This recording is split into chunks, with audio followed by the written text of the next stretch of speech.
Un petit village fut submergé par l'hiver. Submergé, oui. Le soir précédent, tout était gris, sombre, gelé par la pluie automnale. Mais pendant la nuit, le vent s'est levé, puis la neige est tombée en gros flocons. Et en un instant, tout s'est transformé en une étincelante blancheur. Les arbres étaient parés de châles blancs en dentelle, les flaques boueuses et les massifs de fleurs mortes étaient dissimulés sous de moelleuses congères, et même les clôtures, les fenêtres des maisons et les murs étaient drapés d'un voile de flocons de neige. C'était magnifique. Et ce n'était même pas si froid. Anna se dirigeait vers son travail en admirant le tableau qui s'offrait à ses yeux. Il n'y avait plus de grisaille, de mélancolie ni de désespoir. On aurait dit que la neige avait absorbé toutes les tristesses du monde, ne laissant derrière elle que la promesse d'une nouvelle vie. Cependant, quelle vie pouvait-il y avoir quand les températures descendaient si bas? Son cœur était rempli de joie et de tristesse en même temps. À cette époque, le début des années 90, c'était une période difficile. Anna était enseignante en biologie dans une école. Son mari, Martin, avait lui aussi travaillé comme éducateur, enseignant les mathématiques. Mais lorsque les temps se sont compliqués, il a décidé de quitter l'école et de se lancer dans les affaires. Anna avait accueilli cette décision avec scepticisme. Pourtant, Martin s'était lancé dans le commerce, achetant des articles à des spéculateurs et les revendant sur un petit stand au marché. Jeans, pulls, baskets. Et il semblait que cela fonctionnait pour lui. Mais Anna avait toujours ressenti une inquiétude au fond d'elle. Après tout, il avait emprunté de l'argent pour acheter ses marchandises. Cependant, que pouvait-il faire d'autre? Les temps étaient incertains. Et ceux qui étaient en prison hier conduisaient aujourd'hui des voitures de luxe. Anna regarda le ciel avec tristesse, mais il n'y avait que des nuages qui dérivaient. Elle soupira, et se secoua mentalement. Eh bien, pourquoi s'inquiéter? Tout ira comme cela doit aller. Après tout, Anna et Martin n'avaient pas d'autre choix. Ils avaient besoin d'argent, et à l'école, ils n'avaient pas reçu de salaire depuis 3 mois. Ils étaient nourris seulement d'espoir, et comment expliquer cela à leur fille et à leur fils? En pensant à ses enfants, Anna sourit, puis soupira lourdement. Ils étaient si bons.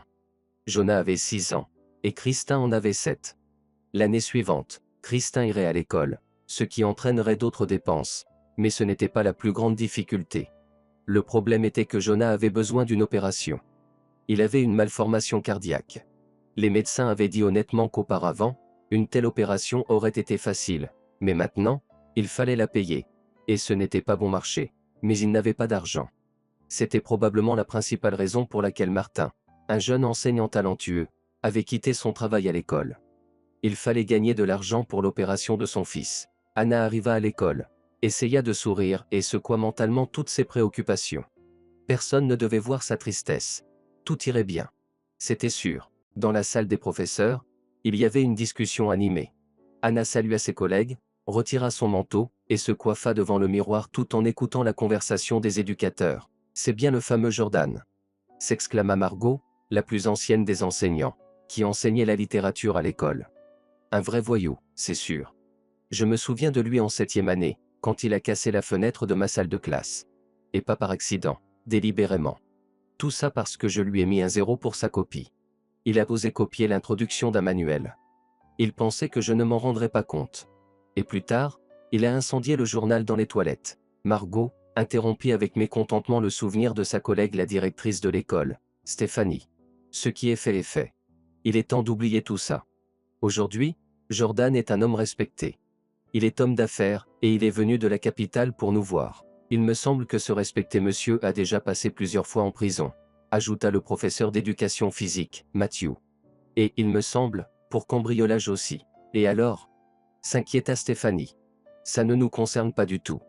Chacun peut faire des erreurs. De plus, Jordan se porte candidat à un poste élevé, et il se souvient de son ancienne école. Il est prêt à nous aider gratuitement. Eh bien, soupira Margot. Demain, nous aurons une réunion avec Jordan. Il faut se préparer. Anna, tu as la classe 8B, n'est-ce pas? Demanda Stéphanie. Oui, je suis leur professeur principal, répondit Anna, un peu décontenancée. Parfait. Ce sont les élèves les plus artistiques de l'école. Pour aujourd'hui, préparez un petit événement en l'honneur de la visite de cet invité spécial. C'est très bien, haussa les épaules Anna. Mais je ne comprends pas complètement qui nous allons célébrer. Jordan Ross, notre ancien élève. Il a offert son aide financière pour la rénovation du gymnase. Demain, nous le rencontrerons, vos élèves liront quelques poèmes sur les merveilleuses années scolaires, chanteront une chanson. Et ensuite, moi et Jordan réglerons toutes les questions en face à face. expliqua rapidement la directrice à Anna, qui hocha simplement la tête. Eh bien, elle ne connaissait pas Jordan. Elle travaille à l'école depuis peu, et ce qui s'était passé dans le passé ne la concernait pas. Les temps étaient ce qu'ils étaient. Ce jour-là, Anna est restée à l'école jusqu'au soir. D'abord les cours, puis une répétition avec les élèves pour un événement surprise, suivi d'une réunion imprévue des enseignants, une sorte de briefing avant la visite de l'invité spécial. Tout le monde s'est dispersé alors qu'il faisait déjà sombre. Heureusement, ce jour-là, Martin a pu partir plus tôt et récupérer les enfants à la crèche. Cependant, Anna se dépêchait toujours pour rentrer à la maison. Après tout, il fallait encore préparer le dîner. Mais dans l'entrée, elle fut accueillie par l'odeur de quelque chose de délicieux. « Salut, ma chérie !» s'écria Martin en sortant de la cuisine. « Viens, lave-toi les mains et à table. J'ai fait cuire du porc. »« Oh, et où l'as-tu trouvé ?» demanda Anna, surprise. « J'ai fait un troc. » expliqua Martin en riant. « Un type du village est venu me voir sur le marché. Il choisissait des lignes pour notre fils. Puis il a suggéré de régler la note en viande. Il en avait encore un peu du marché. Alors j'ai accepté, pourquoi pas? De temps en temps, nous pouvons nous faire plaisir. Oui, bien sûr, soupira Anna. Mais l'argent nous est plus nécessaire. Tu te souviens de l'opération de Jonah. Et le porc, c'est une viande lourde pour lui. Anna, détends-toi, dit Martin en la prenant dans ses bras et l'embrassant sur la joue. Je te promets que d'ici le printemps, j'aurai économisé pour l'opération de notre fils. Et un petit morceau de viande ne lui fera pas de mal. Surtout s'il arrive à manger quelque chose. Anna hocha la tête en réponse. Pendant qu'Anna et Martin discutaient dans le hall, les enfants étaient déjà assis sagement à la table de la cuisine. Il semblait que les parfums du dîner à venir les avaient également conquis. En effet, ils ont tous dîné avec grand plaisir. Plus tard, alors qu'ils se préparaient à aller se coucher, Anna entendit sa fille Christin fredonner une chanson. « C'est ce que vous avez appris à la crèche ?» demanda Anna avec un sourire. « Oui, nous avons une petite scène pour le nouvel an, » répondit Christin en enfilant son pyjama. « Je suis prête à plonger dans l'océan avec élan, prête à escalader un volcan sans peur. Aucune bête ne me fait peur, mais j'ai peur d'être une sœur. Il est temps de le dire ouvertement. Qu'est-ce qu'un petit frère? C'est pire qu'un projectile. C'est une chanson amusante. » Sourit à nouveau Anna. « Mais ce n'est certainement pas à propos de toi et de Jonah. Jonah est le meilleur de tous. » confirma Christin. « Et la chanson est joyeuse. Joyeuse, dit Jonah de sous la couverture. Chante encore. » Et Christin recommença à chanter, tandis que Jonah la suivait. Anna laissa les enfants, et, bientôt, ils se calmèrent, s'endormirent. Sur la table de la cuisine, Anna et Martin comptaient combien il leur restait à économiser pour l'opération de Jonah. Tout devrait aller bien d'ici le printemps. Le lendemain matin, la famille se dispersa vers ses activités habituelles. Les enfants à la crèche et les adultes au travail. Après la 5e heure, tout le monde se préparait à la rencontre du mécène Jordan, qui avait promis de rénover le gymnase. La directrice était la plus anxieuse. Le personnel enseignant était partagé. Certains étaient également excités par la visite imminente d'un invité important, tandis que d'autres étaient plutôt calmes, voire indifférents. Cependant, les enfants étaient sincèrement enthousiastes à l'idée de l'événement à venir, en particulier les élèves du lycée, dont le dernier cours avait été annulé. Peu de temps après, une voiture noire se gara devant l'école, d'où sortit majestueusement un homme d'environ 35 ans. C'était bien Jordan. Stéphanie accueillit Jordan sur le perron de l'école. Puis vint l'événement, au cours duquel les élèves d'Anna se sont particulièrement bien débrouillés. Après cela, dans la salle des enseignants, la directrice présenta les enseignants à l'illustre visiteur. Jordan reconnut certaines personnes, comme Margot, par exemple. Leur salutation fut assez formelle. Cependant, lorsqu'il regarda Anna, Jordan lui lança un regard intense. « Quels enseignants charmants nous avons dans notre école en ce moment ?» sourit-il largement à la jeune femme. Anna ne répondit rien, se contentant de hocher la tête en signe de salut. Puis Stéphanie emmena Jordan dans son bureau pour une conversation confidentielle sur la rénovation du gymnase. Anna retourna dans sa classe et commença à corriger les cahiers lorsque cela lui était possible. Dans quelques heures, elle pourrait aller chercher ses enfants à la crèche. Cependant, une technicienne entra soudainement dans la salle de classe et lui dit qu'elle avait un appel téléphonique urgent. « C'est la crèche qui appelle », expliqua-t-elle. Anna, laissant tout derrière elle, se précipita dans la salle des enseignants. Ce qu'elle entendit au téléphone la terrifia. Après le déjeuner, Jonah commença à se sentir mal, il avait du mal à respirer. Il l'avait emmené en urgence à l'hôpital. Dans sa précipitation, elle quitta l'école en enfilant son manteau. Déjà près de la porte, elle entra pratiquement en collision avec Jordan, qui se tenait là en fumant. observant l'école d'un air pensif, se remémorant apparemment le passé. Oh, pardonnez-moi, rougit Anna, essayant de contourner l'homme. Et où vous précipitez-vous comme ça? Sourit-il. À l'hôpital. Ils ont emmené mon fils. Avoua Anna, sur le point de pleurer. Mon Dieu! S'exclama Jordan. Quel âge a-t-il? 6 ans. Sanglota Anna. Eh bien, permettez-moi de vous conduire, proposa Jordan. Anna, un peu déconcertée, finit par accepter. On ne savait pas combien de temps il faudrait attendre le seul bus qui circulait dans leur quartier, et pour une raison quelconque, dans la voiture, elle raconta à Jordan l'histoire de son fils, comment le diagnostic avait été posé il y a 2 ans, et l'opération à laquelle il devait encore être soumis. Oui, c'est de l'argent qui décide tout de nos jours, secoua la tête Jordan. Je suis désolé pour votre gamin. Mais je suis étrangement convaincu que vous réussirez. C'est ce que j'espère aussi. Diana, ne pensez pas au pire, essaya de la réconforter Jordan. Et pour une raison quelconque, à ces moments-là, il ne semblait pas à Anna être un voyou ou un malfaiteur, mais un être humain ordinaire, et ce qu'il avait fait dans le passé n'avait pas d'importance. À l'hôpital, Jordan demanda le numéro de téléphone d'Anna. Elle ne chercha même pas à demander pourquoi. Elle avait l'impression de faire la chose juste, sentant que Jordan ne posait pas cette question pour rien. Peut-être voulait-il l'aider. Peut-être, pour lui, la somme nécessaire pour l'opération de Jonah était insignifiante. On fit appeler Anna à la salle d'admission, et en enfilant une blouse, elle monta précipitamment l'escalier. Le médecin familier était déjà sur le palier. Il avait déjà examiné Jonah auparavant. Alex, qu'est-ce qui arrive à Jonah? S'élança Anna vers lui. L'avez-vous examiné? Je l'ai examiné, et mon collègue. Le médecin soupira. Nous avons réussi à maîtriser la crise d'étouffement, il dort maintenant. Mais la situation devient sérieuse. L'opération doit être effectuée dès que possible. Mais, pourquoi? Qu'est-ce qui a causé cela? N'était-ce pas à cause de cette viande hier soir? Anna s'exclama. Jonah a bien mangé hier soir. Je ne pense pas que ce soit lié, dit le médecin en secouant la tête. C'est simplement que l'enfant grandit, et son cœur ne peut pas supporter la charge. L'opération doit être réalisée dans le mois à venir. Trouver de l'argent. Le médecin s'éloigna vers le service. Et Anna s'affaissa contre le mur de l'escalier, épuisée. Où vais-je trouver cette somme manquante? Se demanda-t-elle. Nous ne sommes qu'en novembre, et mon mari et moi avions prévu d'économiser pour avril ou mai. Le soir, elle et son mari se cassaient la tête à la recherche d'une solution pour rassembler l'argent. Et si nous demandions aux mécènes de l'école? Se souvint soudainement Anna, en parlant de Jordan. Je ne pense pas que ce soit une bonne idée, douta Martin. Ce genre de personne ne fait rien gratuitement. Alors, tu devrais le faire, cria soudainement Anna. Tu es un homme, après tout. Excuse-moi, s'excusa Anna, et se serra contre son mari. Nous nous en sortirons. Nous trouverons une solution. Martin garda le silence, se contentant de serrer sa femme dans ses bras. Plus tard, en mettant Christin au lit, Anna ne put retenir ses larmes. Chaque fois qu'elle pensait à son fils, son cœur se serrait de douleur. Comment allait-il maintenant, son petit garçon? Sa fille, voyant l'état de sa mère, se taisait, effrayée. Elle aussi avait appris que son petit frère avait des problèmes de santé.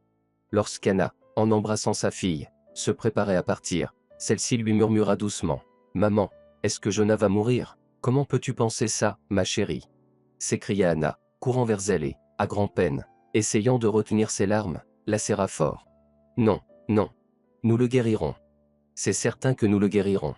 Est-ce que son cœur lui fait plus mal? » demanda naïvement sa fille. « Oui. Est-ce que mon cœur peut l'aider ?» Anna mordit sa lèvre pour ne pas pleurer. « Pourquoi dis-tu ça? C'est ton cœur. Comment pourrais-tu vivre sans lui? Mais comment vais-je vivre sans mon petit frère? Ma chérie, tu ne dois pas t'inquiéter. Jonah sera guéri, il reviendra vers nous. » dit Anna à sa fille en utilisant de nombreuses paroles réconfortantes, jusqu'à ce qu'elle s'endorme. Elle quitta la chambre d'enfant en s'appuyant sur des jambes faibles. « Si Jordan appelle, je vais lui demander de l'aide directement. » dit-elle fermement à son mari. Martin ferma simplement les yeux, puis hocha la tête en signe d'approbation. Et si, en fait, Jordan était une bonne personne? Le lendemain à l'école, pour Anna, était comme dans un brouillard. Ses collègues discutaient tous de la visite de l'invité et de ses promesses, tandis qu'elle pensait à sa situation et attendait que Jordan se présente chez le directeur. Cependant, il ne vint jamais. Apparemment, il avait d'autres préoccupations. Le soir, à peine rentré à la maison, le téléphone sonna dans le hall. Une femme se précipita pour répondre. C'était Jordan. « Anna, bonjour. J'appelle pour savoir comment va votre petit garçon, demanda Jordan en premier lieu, et Anna, les larmes aux yeux, lui raconta tout. Jordan, seriez-vous en mesure de nous prêter la somme manquante, mon mari et moi? Osa enfin demander Anna. Nous vous rembourserons tout d'ici le printemps. À vous et à votre mari, non, répondit Jordan après avoir réfléchi, mais à vous personnellement. Oui, je ne comprends pas. En quoi cela fait-il une différence? Murmura Anna. Eh bien, vous me devrez personnellement, expliqua Jordan. D'accord, je suis d'accord, répondit Anna sans vraiment réfléchir au sens de ces mots. Mais nous avons besoin d'argent de toute urgence. Où puis-je vous livrer la somme? Demanda Jordan d'un ton professionnel. Anna lui donna son adresse. Peu de temps après, le même 4x4 familier s'arrêta près de la maison. Anxieuse, Anna se tint devant l'entrée. Entrez dans l'appartement? Demanda-t-elle. Non, restons dans la voiture, répondit Jordan. Jordan ouvrit la portière, invitant Anna à monter. Dans la voiture, il lui remit une enveloppe. En l'ouvrant, la femme fut déconcertée. Il y a plus d'argent ici que nécessaire. Nous avons une partie de la somme, dit-elle. Prenez tout. Vous en aurez certainement besoin, déclara Jordan. Merci beaucoup, répondit Anna avec gratitude. Ne doutez pas que nous vous rembourserons tout. Et je n'ai aucun doute, répondit Jordan avec un sourire forcé. Les dettes me sont toujours remboursées. Pour une raison quelconque, en entendant ces mots, Anna ressentit un frisson le long de son dos, mais elle fit de son mieux pour ne pas y prêter attention. Oui, Jordan était un drôle de personnage, mais l'essentiel était qu'il les ait aidés, et le temps montrerait quoi faire. Le plus important, c'était que maintenant Jonah pouvait l'être sauvé. Elle le remercia à nouveau et descendit de la voiture. En ce moment, Martin venait de se garer devant l'entrée. Anna attendit son mari, laissant également le 4x4 s'attarder, comme si quelqu'un à l'intérieur les observait attentivement. Finalement, Martin coupa le moteur et sortit de la voiture. Il embrassa sa femme, et ils entrèrent dans l'entrée, sentant un regard les percer dans le dos. « Qui était-ce » demanda Martin en marchant. Après tout, il avait vu sa femme sortir du 4x4. « Martin, c'était ce Jordan, » dit Anna avec joie. « Il nous a donné de l'argent. Maintenant, nous aurons certainement assez pour l'opération, les médicaments et l'hébergement à la capitale pendant que Jonah est à l'hôpital. » Martin ne dit rien, il soupira simplement. Oui, cet argent était la bouée de sauvetage pour son fils, car il n'avait toujours pas réussi à réunir la somme nécessaire aujourd'hui. Il rentra chez lui, un peu triste, et c'est là que sa femme lui annonça cette nouvelle. Il devait se réjouir, mais il se sentait inquiet, puis cette inquiétude s'évapora. Jonah était prêt pour son transport à l'hôpital. Anna et Martin couraient constamment à l'hôpital pour voir leur fils. Et enfin, tout était prêt. En prenant un congé en milieu d'année scolaire, ignorant les récriminations du directeur, Anna partit avec son fils pour Washington pour son traitement. Martin resta avec Christin, les attendant. Le garçon fut admis à l'hôpital. Anna prit une chambre près de l'hôpital. Et c'est à ce moment-là qu'elle réalisa que Jordan avait raison de lui donner plus d'argent que prévu. Elle avait pratiquement tout dépensé en vivant dans la capitale. Pour les médicaments de son fils, pour la location de logement, pour la nourriture. Anna et Jonah passèrent près de 3 mois pour le traitement. Ils rentrèrent dans leur petite ville fin février. Maintenant, le petit était complètement guéri. Christin, qui avait tant manqué à son frère et à sa mère, ne les lâchait pas d'une semelle. « Tu es mon meilleur petit frère », disait la fillette en serrant son frère dans ses bras. « Je t'aime tellement. Et moi aussi, je t'aime. Et maman et papa aussi. » Avoua le garçon. Les enfants riaient, se serraient dans les bras. Anna et Martin, dans ces moments, admiraient silencieusement leurs enfants. Il était merveilleux que toutes les épreuves soient derrière eux. Et personne ne soupçonnait même que de nouvelles épreuves les attendaient. Anna a finalement dû démissionner de son travail. Jonah, tant qu'il ne se rétablirait pas complètement après l'opération, ne pourrait pas supporter de lourdes charges. Martin l'a convaincu qu'il pouvait gérer toutes les difficultés financières lui-même. Ses activités commerciales avançaient lentement mais sûrement. Il avait déjà acheté un petit conteneur et y faisait son commerce. Il était même allé lui-même en Turquie 2 fois pour acheter des marchandises. « Anna, le temps viendra où nous n'aurons plus de soucis, » disait-il en souriant. Anna approuvait silencieusement. Cependant, une pensée la tourmentait. Il n'avait pas encore remboursé la dette à Jordan. Mais Martin la rassura en disant qu'il avait déjà mis de côté une partie. Il devrait tout rembourser d'ici l'été. Après tout, Jordan ne donnait aucun signe de vie. Il était parti, mais il devait revenir en ville à la fin de l'année scolaire, moment où les rénovations de la salle de sport étaient prévues. Anna avait appris cela de ses anciens collègues.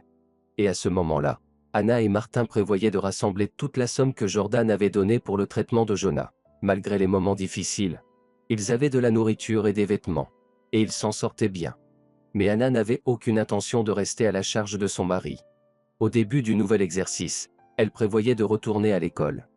Elle avait déjà conclu un accord avec la directrice, Stéphanie. Et puis le printemps est arrivé, suivi de l'été. Un jour, Anna reçut un appel de l'école lui demandant de venir. Elle pensa que la conversation concernerait sa réintégration. Alors, après avoir pris ses documents et laissé son fils avec la voisine, elle se précipita à l'école. À l'entrée de l'école, Anna aperçut un 4x4 familier. Son cœur se serra inexplicablement, mais elle essaya de ne pas prêter attention à ce pressentiment, et se dirigea courageusement vers le véhicule. La porte arrière s'entr'ouvrit, et Jordan en sortit. « Bonjour, Anna. Je vous attendais. » Sourit Jordan. Montez dans la voiture. Nous avons une conversation à avoir. « Bonjour, Jordan. » Anna hocha la tête. Seulement si cela ne prend pas trop de temps. On m'attend à l'école. C'est moi qui ai demandé au directeur de vous convoquer. Vous ? S'étonna Anna, puis se rattrapa rapidement. Oh, oui. Vous ne pensez pas que j'ai oublié la dette ? Mon mari et moi t'avons presque rassemblé la somme entière. Avec votre mari. Sourit Jordan. Montez, je vous en prie. Anna monta timidement dans la voiture. Jordan était assis à l'arrière, décontracté, l'examinant impudemment. Il la fixait, tout en surveillant le chauffeur dans le rétroviseur. Anna frémit d'appréhension. « Jordan, je vous suis extrêmement reconnaissante. » Commença-t-elle. « Sans vous, je ne sais pas comment tout cela se serait terminé. Comment va votre fils ?» demanda Jordan. « Il va très bien. Il est complètement rétabli.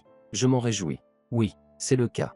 Je parlais de la dette. » S'empressa Anna de s'expliquer. « Nous avons déjà économisé presque la totalité de la somme, il ne nous reste plus qu'un peu. Permettez-moi de verser ce que nous avons maintenant, et le reste, nous pourrons le payer dans un mois ou deux. » D'accord, approuva Jordan. Savez-vous que le montant a changé ? Que voulez-vous dire ? S'inquiéta Anna. Je suis avant tout un homme d'affaires. L'argent doit travailler. Le montant a doublé, avec des intérêts. Vous ne nous en avez jamais parlé à l'époque, murmura Anna, horrifiée. Nous n'avons certainement pas cet argent. Et quand est-ce que nous le réunirons ? Mais ne pensez pas que nous ne paierons pas. Je vais trouver un emploi. Martin économisera. Tu as choisi le mauvais homme, ma belle. Traite avec moi, sourit Jordan. Que voulez-vous dire par traiter ? Rougit Anna. Eh bien, tu as tout compris. La dette est sacrée. Tu la rembourseras. En outre, j'ai besoin de faire un gros investissement ici en tant que mécène. Ils vont bientôt commencer à rénover la salle de sport. Donc, en ce qui concerne les intérêts, tu les rembourseras avec ton corps. Si ça me plaît, je renoncerai au reste de la dette. Voilà, appelle-moi, dit-il en lui remettant sa carte de visite. Comment osez-vous ? S'exclama à peine audible Anna, puis elle sortit précipitamment de la voiture. Ça n'arrivera jamais. Nous vous rembourserons tout. Eh bien, puisque tu es si audacieuse. Jordan sortit de la voiture et la fixa de manière menaçante. Sache que je te donne 2 jours, ensuite tu devras tout rembourser. La dette et les intérêts. Si tu ne le fais pas, tu le regretteras. Il claqua la porte de la voiture, le moteur vrombit, et la voiture s'éloigna. Anna resta sur le trottoir, perdue. Elle regarda la carte de visite, se demandant pourquoi elle l'avait gardée, puis la glissa machinalement dans son sac à main. De l'entrée de l'école, Stéphanie fit son apparition. Elle vit son ancienne collègue et s'approcha. « Vous êtes déjà là ?» demanda-t-elle avec joie. « Et Jordan ? Il vous a demandé de prévoir une rencontre. » « Oh, Anna, vous l'avez déconcerté. J'ai l'impression qu'il est sous votre charme. Qu'est-ce qu'il a perdu ?» répondit Anna, perdue dans ses pensées. « La tête. » rit Stéphanie. « Cher ami, ne vous perdez pas. Je comprends. Les temps ont changé, il faut le comprendre. Quand une personne respectée montre de l'intérêt, il ne faut pas le rejeter. Stéphanie. Et vous me reprendrez au travail ? Demanda Anna, ignorant les paroles de la directrice. Bien sûr, acquiesça-t-elle. C'est une question. Jordan a demandé de retarder un peu votre réintégration. Jordan ? Sourit ironiquement Anna. Qui est-il, ce gars ? Pourquoi écoutez-vous un bandit ? Il n'est pas un bandit, répliqua la directrice en levant la tête. C'est un homme d'affaires et notre sponsor. On ne traite pas de tels individus à la légère. En bref, réglez vos problèmes avec Jordan, puis revenez travailler. Après avoir dit cela, Stéphanie continua son chemin, laissant Anna stupéfaite et perdue près des portes de l'école. Le soir venu, elle raconta tout à son mari. Martin l'écouta en devenant de plus en plus sombre et restant silencieux. Anna se tut également. Donc, c'est comme ça. Finit par dire Martin. Ne te risque plus à le revoir. Désormais, je m'occuperai de ce problème. Martin, comment? D'où tireras-tu autant d'argent? J'ai pensé. Peut-être que nous pourrions vendre l'appartement, et où vivrons-nous? Répondit Martin, pensant à autre chose. J'ai une idée. J'essaierai de la régler demain. Tu ne retourneras pas chez des bandits, j'espère? Pas chez des bandits, mais chez mes créanciers. En plus, Jean est un type normal, je pense qu'il comprendra tout, et nous aidera. Le lendemain, Martin se dirigea d'abord chez le magnat local, Jean. Oui, Martin lui devait déjà de l'argent, mais il espérait que Jean comprendrait. Jean l'écouta, resta silencieux un moment, puis secoua la tête. Rien de personnel, Martin, dit Jean. Mais tu me dois déjà de l'argent. Je vais tout rembourser. Je sais que tu le feras. Tu es un homme honnête, tu travailles bien. Mais le problème n'est pas là. J'ai eu des visiteurs qui m'ont demandé de ne plus te donner un sou, sinon je risquerais de gros ennuis. Ce sont des gens très sérieux, et je ne veux pas m'en mêler. Ces gens, c'étaient des hommes de Jordan? Devina Martin. Jean ne répondit pas, il se contenta de hocher la tête. Martin quitta les lieux les mains vides. Une tempête faisait rage en lui. Il comprenait l'objectif réel de Jordan. Il voulait s'approprier sa femme comme un jouet. Et à cette pensée, la colère le submergea. Il ne laisserait pas sa femme être maltraitée. Il trouverait une solution, même s'il devait parler à Jordan, en homme. Après avoir recueilli des informations fiables sur le lieu de résidence de Jordan, une villa en location à la périphérie de la ville, Martin s'y rendit. Après avoir expliqué à un gardien à qui il voulait parler, Martin attendit patiemment. Beaucoup de phrases lui traversaient l'esprit, mais il savait qu'il devait être prudent et parvenir à un accord. Au lieu de s'emporter, la porte s'ouvrit, et l'homme assis dans le fauteuil en osier devant la maison correspondait à la description de Jordan. Martin ne pouvait le voir que brièvement une fois dans l'entrée, mais il le reconnut immédiatement. Un type désagréable, comprit immédiatement Martin. Il devait négocier. Jordan demanda ironiquement. « Tu es venu demander ta femme? Je suis venu régler la dette, répondit Martin. Pourquoi régler? J'ai déjà tout dit à Anna. Rien de compliqué. Crois-moi, elle appréciera même.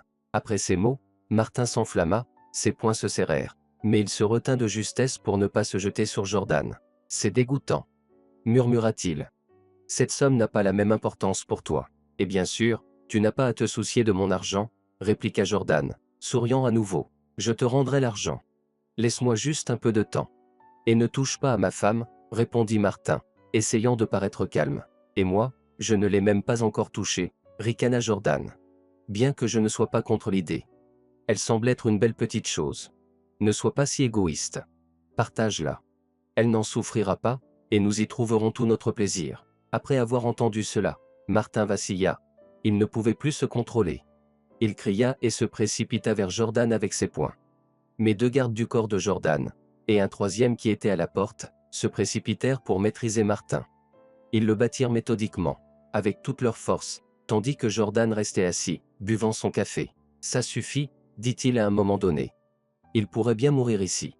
Emmenez-le plus loin et débarrassez-vous de lui. » Martin, à peine conscient, fut jeté dans le coffre du même 4x4 et emmené loin de la propriété, puis abandonné dans un parc quelconque. Des passants fortuits le découvrirent, appelèrent une ambulance, et Martin fut transporté à l'hôpital. Heureusement, il avait une pièce d'identité sur lui, ce qui permit à la police d'identifier la victime. Puis ils appelèrent Anna. Celle-ci, anxieuse, attendait près de la fenêtre ce soir-là. Martin aurait dû être de retour depuis longtemps, mais il n'était toujours pas rentré. Leurs enfants, après avoir dîné, s'étaient discrètement retirés dans leur chambre, sachant qu'il valait mieux ne pas déranger leur mère. Ils dessinaient tandis qu'Anna restait plantée devant la fenêtre, en attente. L'appel téléphonique arriva de manière inattendue, et même dans sa tête, tout sembla soudainement chaotique. Anna se précipita vers le téléphone. Ce qu'elle entendit la frappa de plein fouet. Martin était à l'hôpital dans un état grave. La femme s'effondra par terre, incapable de rassembler ses forces. Elle devait se rendre à l'hôpital, obtenir toutes les informations, mais ses jambes ne répondaient pas. « Maman, es-tu malade ?» Christin apparut depuis la chambre des enfants. « Peut-être que je devrais te donner un médicament, ou de l'eau ?» Jonah apparut derrière elle. « Oui, de l'eau. »« Mon fils, apporte-la, » dit Anna à voix basse. Le garçon courut jusqu'à la cuisine, et en prenant de petites gorgées, Anna commença doucement à reprendre ses esprits. Pourquoi s'était-elle effondrée ainsi? L'essentiel était que Martin soit en vie. Anna se releva, prit ses enfants dans ses bras. « Mes chéris, pouvez-vous rester seuls un moment ?» demanda-t-elle. « Bien sûr. » répondit Christin en hochant la tête. Nous sommes déjà grands. C'est très bien, je vais partir, je serai de retour rapidement. Vous pouvez aller vous coucher. Maman, appela Jonah depuis l'embrasure de la porte. Où est papa? Il est retenu. Vous devriez aller vous coucher, répondit Anna. Il était inapproprié de révéler la situation aux enfants. Ils étaient encore trop jeunes. À l'hôpital, Anna s'attendait à un autre coup dur. Oui, Martin était en vie, mais son état n'était pas seulement grave, il était critique. L'opération avait été effectuée, mais elle n'avait que peu aidé. Anna écouta le médecin et comprit qu'elle perdait Martin. Puis-je le voir? Supplia-t-elle. En fait, c'est interdit, soupira le médecin. Il est en soins intensifs. Mais ensuite, le médecin, voyant la femme pâle comme un linge, soupira à nouveau et dit, bien, suivez-moi. Martin était allongé, couvert de bandages, de tuyaux et de câbles. Le cœur d'Anna se serra de douleur. Mon amour, mon bien-aimé, chuchota-t-elle en s'agenouillant près du lit. Tiens bon. Je suis là avec toi. Je suis à tes côtés. Nous surmonterons tout cela. Elle pleura, priant pour un miracle, son cœur se brisant en morceaux. Si seulement elle pouvait faire quelque chose pour aider. Mais quoi? Le médecin la toucha doucement sur l'épaule et dit, il est temps. Titubante, elle quitta la salle de soins intensifs et descendit à l'accueil. Combien de temps elle était restée là-bas? Elle ne s'en souvenait plus. Mais tout à coup, elle aperçut le même médecin de la salle de soins intensifs à ses côtés. Quoi? Demanda-t-elle, effrayée. Je suis désolée, répondit le médecin d'une voix basse, votre mari est décédé. Anna cria, une déchirante et terrifiante explosion de douleur. Une infirmière se précipita pour lui donner un calmant, une aide-soignante la serra dans ses bras, chuchotant des mots de réconfort. Comment pouvait-elle se calmer quand tout son monde s'effondrait? Anna est rentrée chez elle tôt le matin. Le même médecin l'a ramenée. Restez forte, a-t-il dit en prenant congé. Vous avez des enfants. Maintenant vous devez être doublement forte. Doublement, répéta Anna. Ce mot résonnait comme un écho en elle, vide et dépourvu de sens. Les enfants dormaient, blottis ensemble sur un lit. Anna est restée immobile à la porte, les regardant. Comment pourrait-elle leur dire que leur père n'était plus là? C'était terrifiant. Anna est allée dans la cuisine et s'est assise sur un tabouret, épuisée. Elle ne pouvait pas croire que Martin ne reviendrait plus chez eux, ne lui sourirait plus, ne l'enlacerait plus, ne lui préparerait plus son délicieux thé aux herbes, qu'il était le seul à savoir faire. Mais que s'était-il passé? Anna était perdue dans ses conjectures. Qui avait fait ça à son mari? La police avait promis de faire la lumière sur cette affaire et de trouver les coupables. Mais les trouverait-il? Les temps étaient confus. Anna avait oublié les problèmes passés, le chagrin l'accablait. Finalement, elle a trouvé la force de dire à ses enfants que leur père n'était plus là. Christin et Jonah pleuraient. Anna pleurait aussi. L'inconnu s'étendait devant eux. Puis vinrent les funérailles. Anna commençait à se reprendre un peu, et la question qui la tourmentait maintenant était: quand les responsables de la mort de Martin seront-ils trouvés? Un jour, au début d'août, elle s'est rendue au commissariat de police pour obtenir des réponses. L'inspecteur lui a parlé longuement de la recrudescence de la criminalité et de la complexité de leur travail. Anna attendait patiemment une réponse à sa question. Eh bien, je ne sais pas quoi vous dire, a finalement admis l'inspecteur. Nous n'avons toujours pas trouvé de témoin du crime. Nous n'avons pas trouvé sa voiture non plus. Il a probablement été volé. Je suppose qu'ils ont démantelé la voiture depuis longtemps, a répondu l'inspecteur. Ne vous inquiétez pas, nous enquêtons. Si nous avons des informations, nous vous les communiquerons. Anna a réalisé qu'elle n'obtiendrait aucune réponse ici. Elle est sortie du poste de police, s'est assise sur un banc, et a éclaté en sanglots. Comment allait-elle continuer à vivre? Et elle a soudainement repensé à la place de Martin sur le marché, à sa marchandise. Il fallait faire quelque chose à ce sujet. Anna se rendit sur le marché. À sa grande surprise, l'emplacement de Martin était désormais le théâtre animé d'une vente florissante. Cependant, elle ne reconnaissait pas le vendeur. En réponse à toutes ces questions, l'homme haussait simplement les épaules et écartait Anna comme une mouche importune. Anna se souvint de son mari, qui travaillait à proximité. En apercevant Anna, il baissa les yeux, comme pour signifier: toutes les questions doivent être adressées au propriétaire du marché. Le propriétaire était justement Jean. Bientôt, Anna le trouva dans l'un des bâtiments administratifs du marché. Que veux-tu? S'étonna Jean. Martin me doit tellement d'argent que toute sa marchandise n'est qu'une goutte d'eau dans l'océan. Oui, je l'ai prise pour moi. Mais cela ne couvre pas ses dettes. C'est bien que tu sois venu en personne. Trouvons une solution. Quelle solution?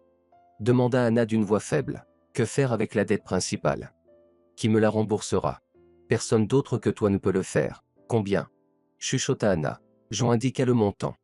Anna en eut les yeux qui se voilèrent quand elle entendit la somme. Je n'ai rien du tout, répondit-elle résignée. Tu as un appartement. Vends-le. Et nous réglerons nos comptes. Et je me retrouverai à la rue avec mes enfants? Désolé. Mais ce ne sont pas mes problèmes, répliqua Jean. Je te donne un mois pour régler tous ces problèmes. Et ensuite, ne te fais pas d'illusions. C'est tout, j'ai du travail, dit Jean en montrant la porte. Anna quitta le marché, sans avoir envie de rentrer chez elle. Ce n'était que ses pensées pour ses enfants qui l'empêchaient de commettre l'irréparable. Elle marchait sur le trottoir, perdue dans ses pensées. Elle ne remarqua pas tout de suite le même 4x4. Même lorsque le véhicule s'arrêta à côté d'elle, elle n'y prêta pas attention. Anna. L'appela Jordan. On dirait que tu as beaucoup souffert. Oh, j'ai entendu. Mes condoléances. Je peux te raccompagner, proposa Jordan en tendant la main. Anna tendit machinalement la main en réponse. Ils rentrèrent chez eux en silence. Jordan jetait de temps en temps un coup d'œil vers elle, perdu dans ses pensées. Avant même d'arriver chez eux, Anna aperçut ses enfants, Jonah et Christin, qui attendaient leur mère en jouant dans le parc. Un sourire léger se dessina sur ses lèvres. Ses enfants étaient sa bouée de sauvetage et sa force. Tu as de bons enfants, fit remarquer Jordan, cette petite fille est vraiment charmante. Anna ne répondit rien et s'apprêtait à sortir de la voiture lorsque Jordan l'arrêta en disant « Nous devons discuter, dit-il. Je n'ai rien, répondit-elle avec résignation, et je ne viendrai pas chez toi. Que comptes-tu faire de moi? Tu n'as aucune utilité pour moi en ce moment, sourit Jordan. As-tu vu ton reflet dans le miroir récemment? Tu oses. Répondit Anna, épuisée, en tirant la poignée de la porte. Effrontée, ricana méchamment Jordan. Eh bien, ton mari aussi voulait être courageux. Mais ça ne s'est pas bien passé. En entendant cette phrase, soudain Anna eut l'intuition que c'était Jordan qui était responsable de la mort de Martin. Tu l'as tué? Chuchota-t-elle, horrifiée, en regardant Jordan. Pourquoi? Mes gars ont peut-être exagéré un peu, admit Jordan. Mais ton mari en est le principal responsable. Pourquoi est-il venu chez moi pour défendre ton honneur? Tu avoues simplement que tu es responsable de la mort de Martin? Je vais directement à la police. Chuchota Anna, horrifiée. Eh bien, vas-y. Qui te croira? Et, de toute façon, je n'avais pas l'intention de faire ça. Dit Jordan. Anna fixa cet individu, incapable de trouver les mots. La terreur l'envahissait tout entière. Tu as une belle petite fille, commenta Jordan en regardant les enfants jouer. Ne touche pas à mes enfants. Tue-moi plutôt? Ne touche pas aux enfants. S'écria Anna. Tu es grossière. Sourit ironiquement Jordan. Personne n'a l'intention de tuer qui que ce soit. Quant à ton mari, je t'ai dit que je ne plaisantais pas. Enfin, voici le deal. Je vais t'effacer tes dettes, pardonner le comportement irrespectueux de ton mari, mais il y a une condition. Que veux-tu? Demanda Anna d'une voix douloureuse. Tu me donnes ta fille, dit Jordan, et Anna le regarda, bouche bée. La folie de sa proposition ne respectait aucune limite. Elle n'a que 7 ans, réussit enfin à dire Anna. Tu es sérieux? Ne touche pas à ma fille. As-tu bien compris? Sourit de nouveau Jordan. Il s'agit de quelque chose de différent. Comprends-tu? Ma femme et moi, nous voulions initialement adopter un bébé. Mais il y avait tellement de tracas avec ça. Récemment, nous avons pensé, et si nous adoptions un enfant un peu plus âgé? Nous ne voulons pas d'un orphelinat, où les enfants sont tous un peu endommagés. Les enfants d'alcooliques, tu vois. Et ta petite fille nous conviendrait. De quoi parles-tu? Répondit Anna avec sarcasme, une fois remise du choc. Tu veux l'acheter comme une poupée dans un magasin? C'est un être humain vivant. Et c'est ma fille. Elle était la tienne, elle sera la mienne. Réfléchis à ce que tu peux t'offrir à la petite. Personne ne la laissera aller à l'école dans cette ville. J'ai déjà réglé cela. Tu mourras de faim toi-même, et tu tireras encore tes enfants vers le bas. Au début, j'ai vraiment pensé à prendre un petit garçon. J'ai dépensé autant d'argent pour lui. Mais ma femme m'a dissuadé. Elle a dit, pourquoi aurions-nous besoin d'un enfant défectueux? Vraiment, qui sait ce qui pourrait arriver à sa santé? Alors que ta petite fille, elle est jolie. Je vois qu'elle sera magnifique. Jamais. Tu entends? Tu n'auras jamais ma fille. Cria Anna et sortit de la voiture. Eh bien, tu es stupide. S'échappa de l'intérieur de la voiture, je voulais simplement négocier de manière civilisée. Le 4x4 démarra brusquement et s'éloigna. Anna se précipita vers l'aire de jeu, saisit ses enfants, les serra contre elle et se mit à pleurer. Maman, qu'est-ce qui ne va pas? S'étonna Christin. Ne pleure pas. Es-tu contrariée parce que nous sommes sortis seuls sur l'aire de jeu? Mais je suis déjà grande, je vais bientôt à l'école. Je peux veiller sur Jonah, ma précieuse petite aide. Sanglota Anna, ne fais pas attention. J'ai tout simplement mal à la tête. Retournons à la maison, maman. Dit Jonah, nous te préparerons une tasse de thé. Allons-y, mes chéris. De retour à la maison, après avoir couché les enfants, Anna était déterminée à se rendre à la police. Jordan avait presque avoué. Il fallait punir ce bandit. Il fallait révéler sa vraie nature à tous. La justice l'exigeait. D'accord, elle réglerait tout avec Jean, mais avec Jordan. Son seul espoir reposait sur la justice. Et seulement après cela, Anna pourrait espérer un emploi, une vie paisible, car il fallait aussi penser aux enfants. Christin irait à l'école dans 3 semaines, mais il n'y avait même pas d'argent pour des collants. Elle prouverait à tout qu'il était un criminel, et la directrice comprendrait à quel point elle s'était trompée. Anna retrouverait son travail, mais ce n'était même pas le plus important. Maintenant, l'essentiel était de punir son mari. Le matin même, elle était au poste de police. L'inspecteur en charge de l'affaire de son mari l'écouta attentivement, puis lui demanda d'attendre un moment. Il sortit du bureau et revint avec Jordan. Et maintenant, Anna, répétez-moi tout ce que vous avez dit, déclara l'inspecteur, que cet homme respectable entende lui-même les absurdités qui ont été inventées à son sujet. Homme respectable? S'écria Anna, vous n'êtes pas sérieux? C'est un criminel. Elle n'est pas bien. Sourit condescendant Jordan. Elle vous a probablement parlé de sa fille. Comme si je voulais l'enlever. Imaginez-vous. Hier, elle m'a vu dans ma voiture dans la rue. Elle a failli se jeter sous les roues, il a fallu la faire monter. Et puis elle a commencé à me vendre sa fille. Vendre un enfant? S'interrogea l'inspecteur. Je vous le dis, elle n'est pas bien. Mais ne soyez pas trop sévère. Elle est probablement bouleversée, répondit Jordan. Anna essayait de dire quelque chose pour se défendre, mais personne ne l'écoutait. Jordan et l'inspecteur discutaient déjà de la marche à suivre. Appeler une ambulance pour Anna ou ouvrir une enquête. Anna comprit qu'elle devait fuir. Elle s'élança hors du bureau, l'inspecteur criait quelque chose après elle, et Jordan le retenait en disant « Que peut-on faire avec cette femme malheureuse ?» Anna ne se souvenait pas comment elle s'était retrouvée dans la rue. Elle avait sauté dans le bus qui passait et était rentrée chez elle. Dans l'appartement, elle était allongée en silence après avoir embrassé son fils et sa fille. Il n'y avait pas de larmes, seulement un frisson la parcourait. Que s'était-il passé dans ce monde? Le noir était devenu blanc. Le blanc était devenu noir. Et nulle part on ne trouvait la vérité. En fin de journée, elle se calma un peu et proposa aux enfants de se promener au parc. Les enfants acceptèrent joyeusement. Christin et Jonah marchaient devant en chantant joyeusement cette chanson sur le frère taquin. Anna marchait un peu en retrait. Involontairement, elle souriait en écoutant ses enfants. Heureusement, ces petits s'étaient calmés rapidement après la mort de Martin. Parfois, la nuit, elle entendait Christin pleurer, et Jonah sangloter, mais les souvenirs douloureux les visitaient de moins en moins. La psyché d'un enfant est flexible, elle oublie rapidement le mal, et elle devait apprendre à oublier et à réfléchir à l'avenir. Anna marchait sur le sentier et devenait de plus en plus convaincue qu'elle avait trouvé la solution. Exactement. Elle vendrait son appartement, réglerait la question avec Jean et partirait loin. Il valait mieux vivre dans l'isolement que là où chaque jour on pouvait attendre une nouvelle méchanceté de Jordan. Mais est-ce qu'il continuerait ainsi, insouciant de ses actes? Anna décida que le temps remettrait tout à sa place. Jordan devrait rendre des comptes pour tous ses méfaits. Soudain, près du sentier, à côté de la route menant au parc, s'arrêta un minibus aux vitres teintées. 2 personnes en masque en descendirent et se précipitèrent vers les enfants d'Anna. La femme s'immobilisa un instant, puis se précipita vers eux en criant. L'un d'entre eux attrapa habilement Christin et la fit monter dans la voiture, puis sauta à l'intérieur à son tour, tandis que l'autre se lança à leur poursuite. Anna l'attrapa par la manche. « Allez, dégage !» grogna-t-il et la repoussa de toutes ses forces. Anna tomba dans l'herbe. Jonah, effrayé, se tenait sur le sentier, regardant tour à tour sa mère et la voiture. Et soudain, le bandit attrapa le garçon. Non, Anna ne se mit pas à pleurer, à supplier, à ramper à genoux. Elle se jeta sur le criminel, enragée, comme une tigresse, et lui mordit la main. Il cria, reculant et desserrant son étreinte. Jonah vola instantanément sur le côté, tandis que le bandit agitait la main dans laquelle la femme s'était mordue. Finalement, avec un coup solide à la tête, il parvint à la maîtriser. Anna tomba de nouveau, et le bandit sauta dans la voiture pour disparaître. « Ma chérie, ma fille !»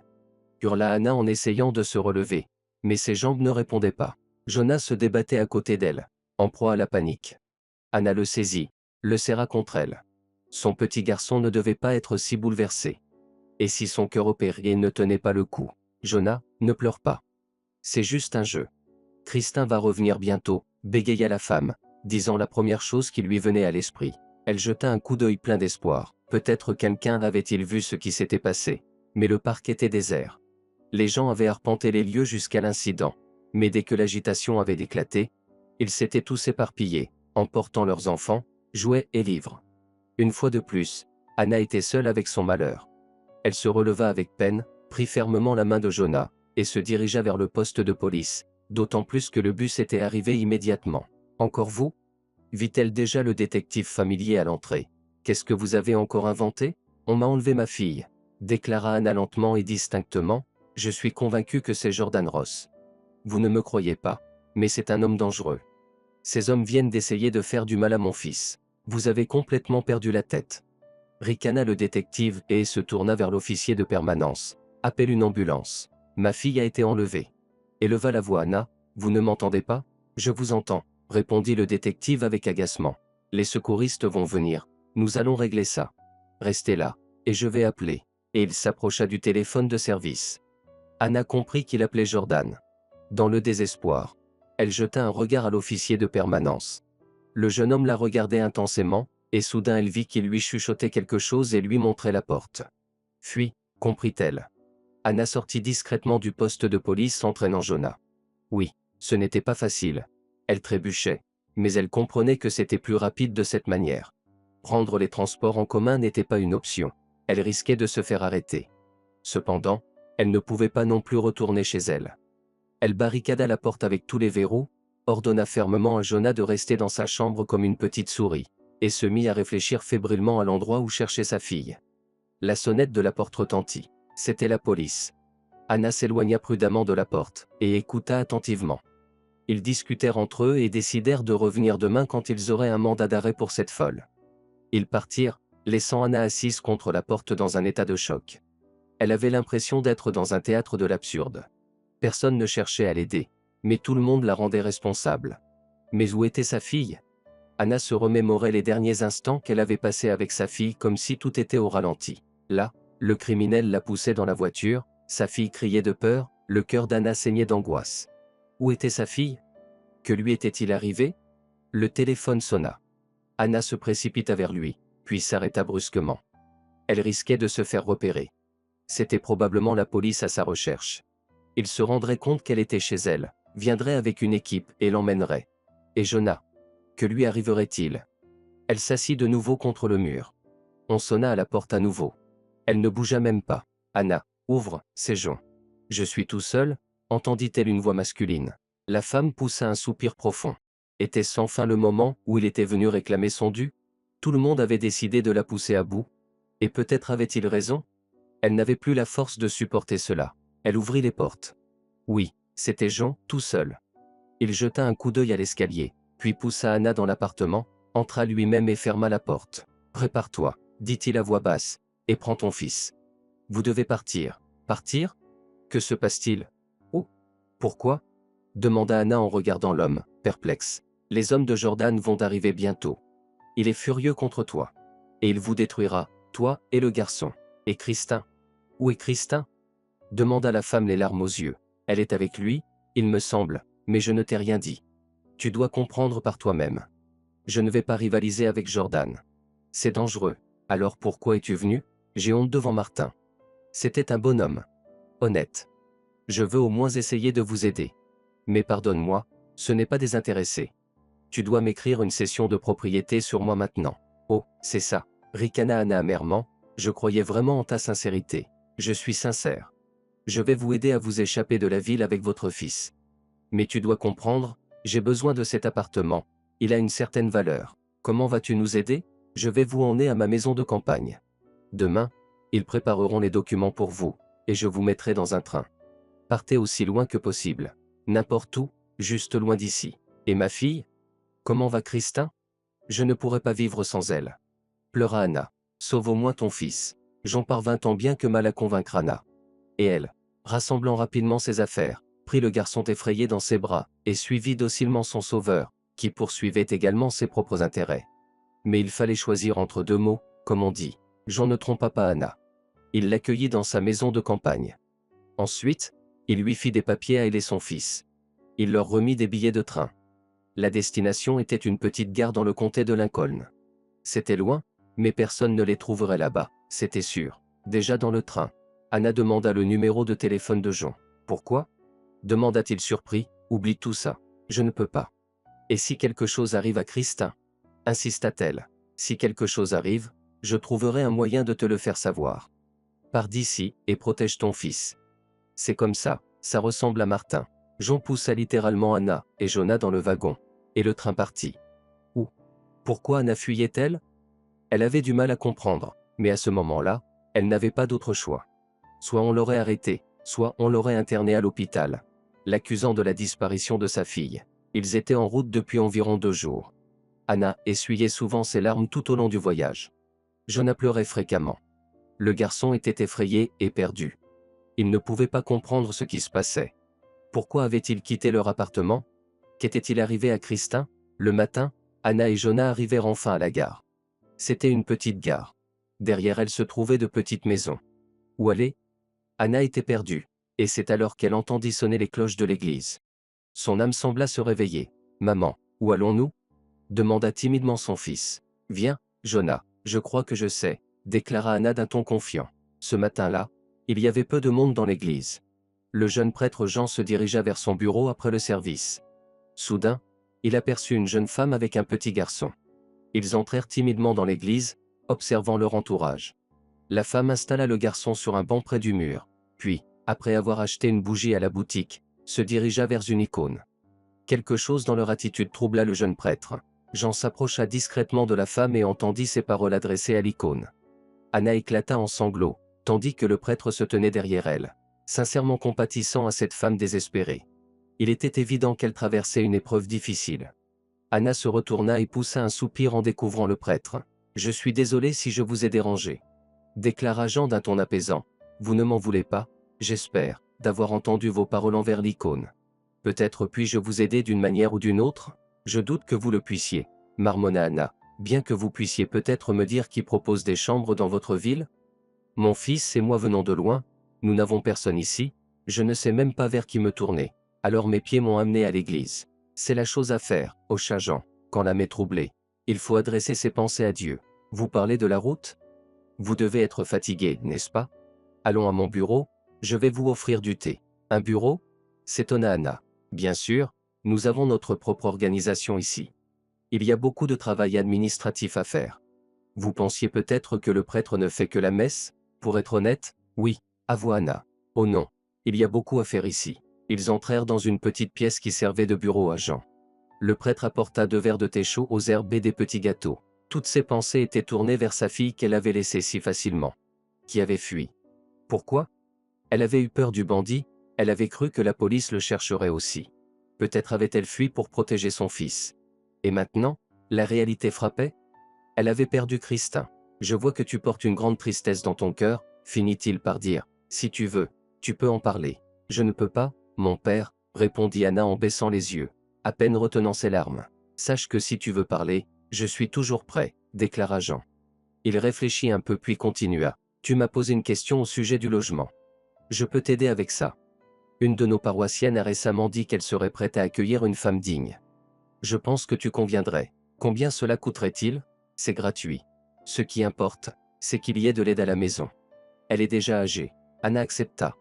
Après l'église, elle se rendit chez la femme, accompagnée du père Jean. Johanna, la grand-mère, accueillit chaleureusement ses invités. En apprenant leur visite, elle se réjouit et applaudit des mains. Elle n'attendait même plus que quelqu'un vienne. Mais vous ne me connaissez pas du tout. S'étonna Anna. Et si je ne vous plais pas? Et j'ai mon fils. Oh, tu me plais déjà. Sourit Johanna. D'autant plus que si le père Jean t'a amené, mon âme est en paix. Et que tu es un petit garçon, c'est encore mieux. J'aime quand il y a des rires d'enfants à la maison. Mes petits-enfants vivent si loin. C'est ainsi qu'Anna s'installa chez Johanna. Elle l'aida dans les tâches ménagères, s'occupa de Jonah, mais son esprit était lourd. Christin était constamment dans ses pensées. Elle se préoccupait aussi de l'avenir, de la manière dont elle gagnerait sa vie. Après tout, elle vivait actuellement sans documents légaux, et il était impossible pour elle de trouver un emploi correspondant à sa profession. Heureusement, Jean leur avait donné un peu d'argent pour les premiers temps. Anna se demandait parfois si elle avait fait le bon choix en écoutant Jean à l'époque. Peut-être aurait-elle dû lutter jusqu'au bout pour Christin. Qui l'aurait arrêtée ou hospitalisée? Elle n'était coupable de rien. À un moment donné, Anna décida de parler au père Jean. Il rendait souvent visite à Johanna pour s'enquérir du bien-être de ses locataires. Ce soir-là, alors qu'Anna travaillait dans le jardin, elle entendit le grincement de la porte. Le père Jean entra dans la cour. Ils se saluèrent, discutèrent un peu de sujets anodins. Puis Anna prit son courage à deux mains. « J'aurais besoin de vos conseils, mon père, dit-elle. Eh bien, il semble que ce soit le moment pour une conversation. Acquiesça le prêtre. Asseyons-nous. Ils se sont retirés plus profondément dans le jardin où se trouvait un vieux banc, se sont assis, et Johanna préparait quelque chose dans la cuisine. Johanna était assis près d'elle. Le garçon chantait une chanson, celle-là même qu'il avait apprise avec Christin à l'époque. Johanna écoutait et même chantait avec lui. Leur duo harmonieux était audible depuis la fenêtre ouverte. Ils s'entendent bien, grand-mère Johanna et Johanna, sourit Jean. Oui, grand-mère Johanna est comme une vraie grand-mère pour mon fils, approuva Anna.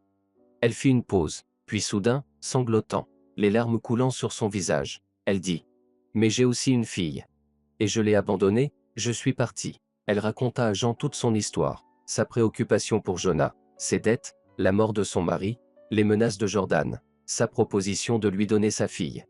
Puis elle raconta le pire événement de sa vie, quand on lui avait enlevé sa fille, et comment elle avait failli perdre son fils. Elle avait dû se fier à un étranger parce que la police en qui elle avait mis sa confiance était de mèche avec Jordan. J'ai tout fait de travers, conclut Anna. J'avais l'impression d'être sous hypnose. Mais maintenant je réalise que j'ai trahi ma fille. Comment va-t-elle, ma petite? Ne vous blâmez pas, réconforta Jean. Si vous avez agi ainsi, c'était pour une raison. Je vous raconte tout cela parce que j'ai besoin de vos conseils. Comment puis-je retrouver Christin? Il faut que j'aille dans notre ville natale. Mais j'ai peur. Qui sait ce qui m'attend là-bas? Et j'ai Johanna. Est-ce que je peux contacter la police d'ici? Je pense que c'est possible, d'autant plus que j'ai des amis là-bas qui pourraient aider. Mais voici un détail important. Je comprends que vous êtes venu ici avec de faux papiers. Pourquoi? Jean a dit que la police ne pourrait pas me trouver de cette manière, prétendant que des avis de recherche avaient déjà été émis pour moi dans la ville. Qu'il me soupçonnait d'être instable, voire dangereuse, et de causer du tort à ma fille. Mais c'est faux. Jean lui-même a dit que Christin était entre les mains de Jordan, comme il l'avait promis. Oui, vous avez été intimidé, secoua la tête Jean. Mais nous allons régler cela. En attendant, brûlez ces documents. Vous avez les vrais sur vous? Oui. Alors vivez selon eux.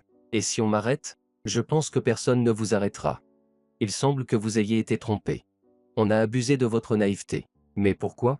Je présume que c'était pour vous empêcher de nuire. Le lendemain, Anna et Jean se rendirent au poste de police. L'inspecteur écouta Anna et promit son aide. Rob, juste pas officiellement, renseigne-toi, s'il te plaît, demanda Jean. Bien sûr, Jean, acquiesça l'inspecteur. Anna et Jean quittèrent le poste de police. Pour une raison quelconque, après avoir parlé à Rob, Anna se sentit plus légère, plus confiante, comme si tout finirait par s'arranger. Il est un bon enquêteur, soupira-t-elle en regardant le prêtre, puis elle demanda. Le connaissez-vous depuis longtemps? Nous avons servi ensemble au Tadjikistan, répondit Jean de manière évasive. Vous avez vécu ensemble? Nous avons vécu et combattu. J'étais un ancien parachutiste. Avant cela, je ne concevais pas la vie sans l'armée. Puis j'ai été blessé. Cela a été un choc pour moi. J'ai même sombré dans l'alcool à un moment donné. Ensuite, ma fiancée m'a quitté après ma démobilisation. Et ça n'allait vraiment pas. Puis j'ai rencontré un vieil homme, un gardien de l'église. À l'époque, je ne voulais même plus vivre. Et il m'a emmené à l'église. C'est là que ma vie a pris un autre sens. J'ai commencé à étudier au séminaire, puis j'ai été affecté dans cette ville. Le paroisse est petite ici, mais les gens sont amicaux. Père, vous parlez d'une signification différente. En quoi consiste-t-elle? Tous nos malheurs viennent du fait qu'il y a beaucoup de mal dans le monde. Et ce mal, nous l'accumulons dans notre cœur. De l'irritabilité, de l'insatisfaction, des rancures.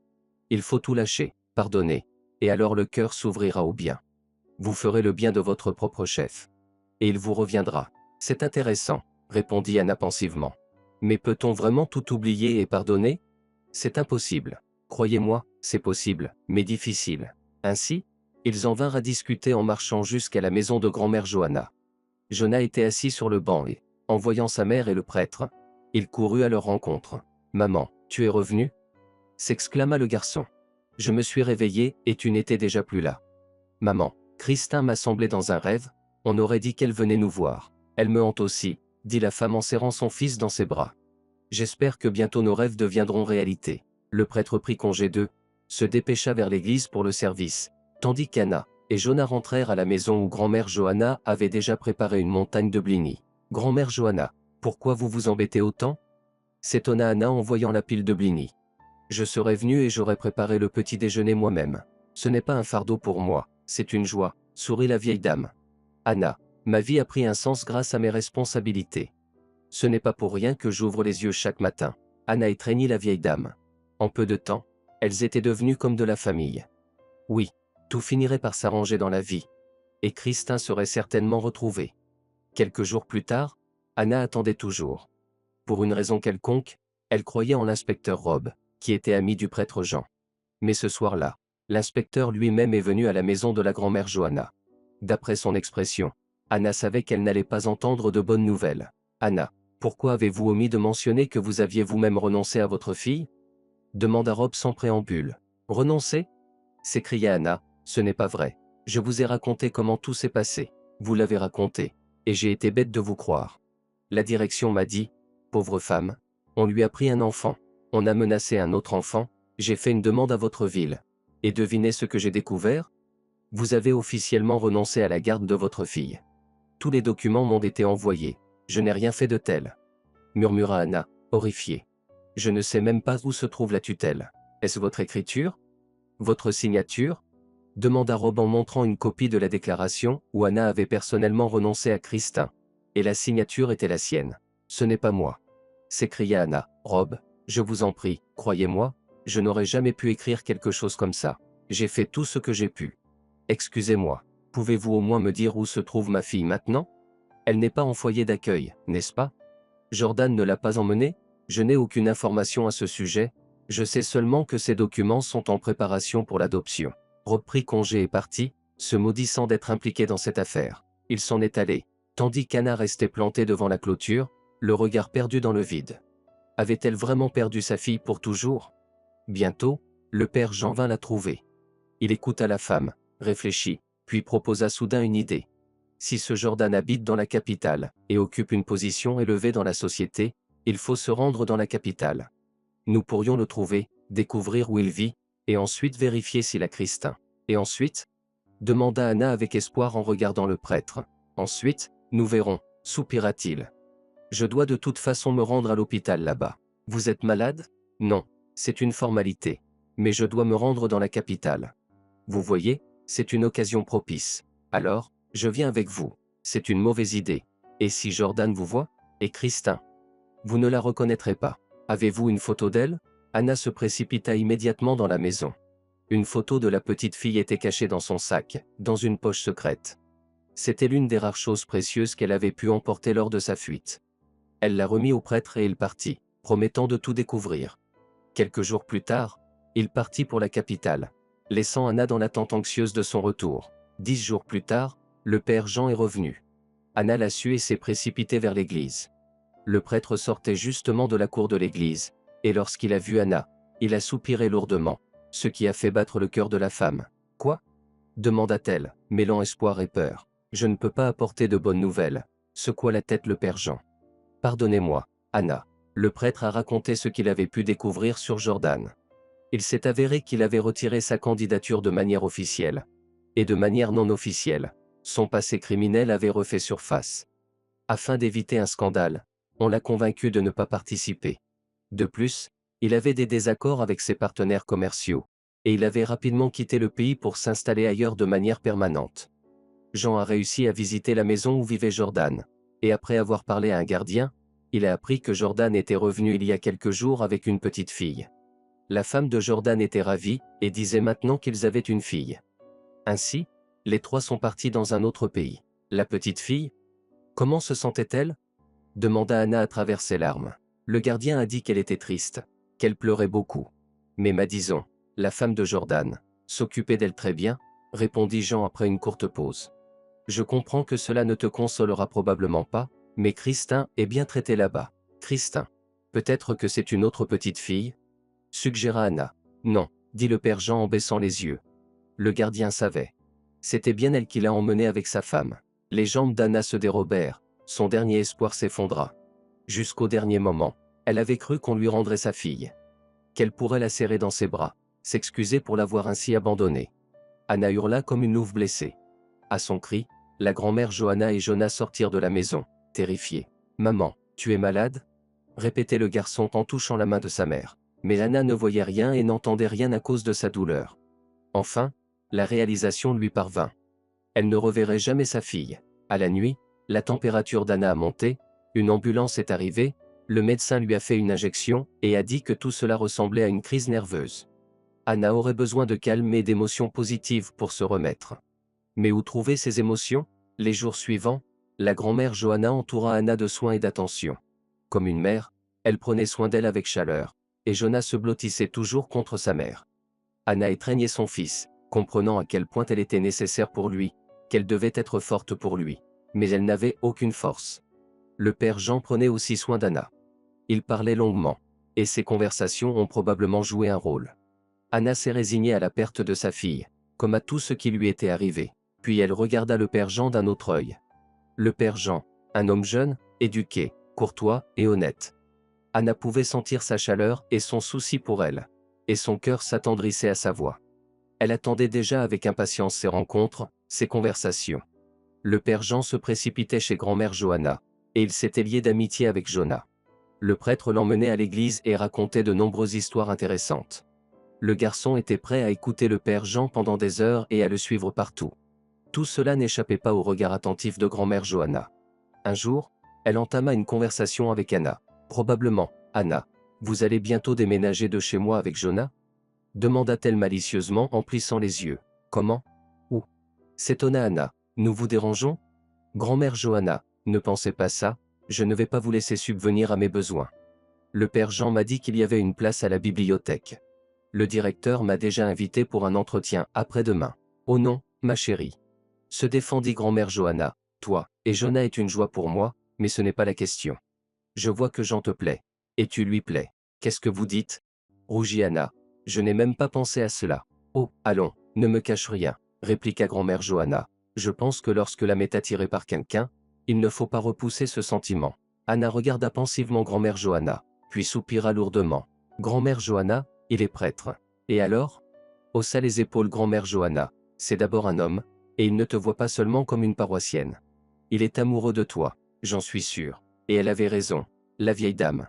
Un an plus tard, Anna épousa Jean. Maintenant, elle avait une nouvelle vie. Et cette vie s'est avérée plutôt agréable. Anna a quitté la bibliothèque. Elle était maintenant baptisée et mère à l'église. Elle donnait des cours du dimanche aux enfants de la localité. Avec Jean, tout était en harmonie. Jonah était ravi. Il avait un papa tellement extraordinaire. Il se souvenait encore de son premier père, qui était aussi très bien. Mais le nouveau était un vrai zéro. Ancien parachutiste, maintenant prêtre, Jean était devenu un modèle de comportement pour le garçon. 5 ans ont passé. Pendant cette période, Anna a donné naissance à un autre fils et à une fille. Elle aimait ses enfants de tout son cœur. Jean était un bon père, aimant et attentionné. Jonah, en tant qu'aîné, ne se sentait jamais négligé et adorait son petit frère et sa petite sœur.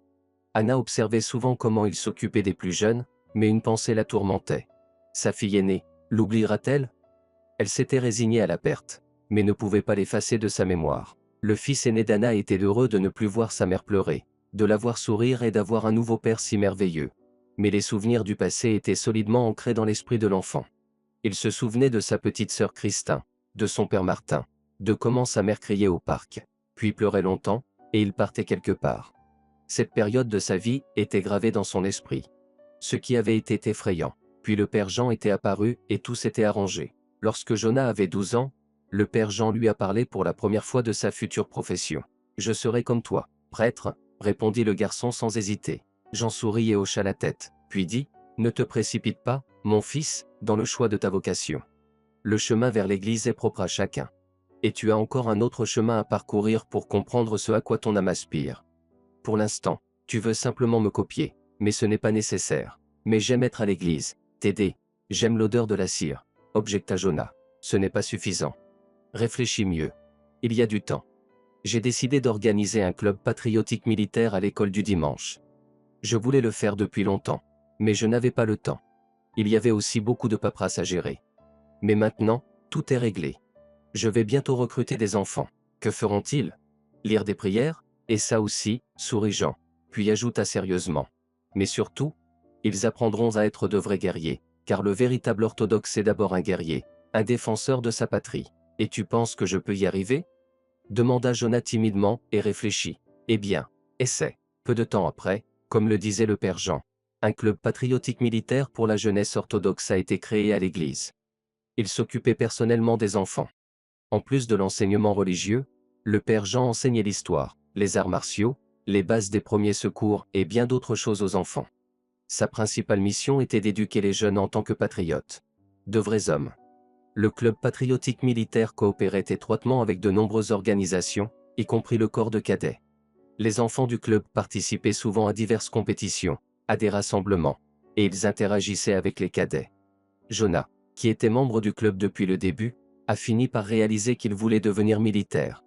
Lorsqu'il en a parlé à ses parents, Jean a approuvé le choix de son fils, mais Anna s'est inquiétée. Dans tous les temps, la vie militaire n'a jamais été calme, et je ne veux pas une vie calme, a déclaré le fils devenu plus mature.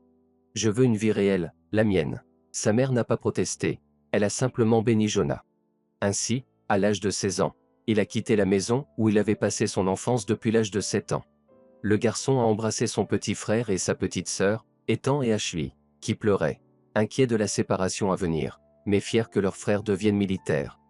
Jean était fier du choix de son fils, tout comme Anna, bien qu'elle ait été inquiète à l'idée de laisser partir son fils encore si jeune. En outre, la douleur de la perte de sa fille aînée résonnait toujours en elle. Et si quelque chose arrivait à son petit garçon?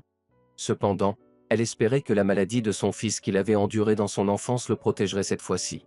Mais non, son pied avait été guéri à un jeune âge, et Jonah était considéré comme absolument en bonne santé. Le jeune homme a intégré une académie militaire. Jonah suivrait les traces de son deuxième père, un parachutiste. Il était un peu inquiet lorsqu'il a passé l'examen médical, mais on l'a jugé apte. Cependant, il y avait un mais. Il pouvait suivre une carrière militaire, mais il ne pourrait pas devenir un parachutiste professionnel. Malgré cela, Jonah a réussi à être accepté à l'académie militaire.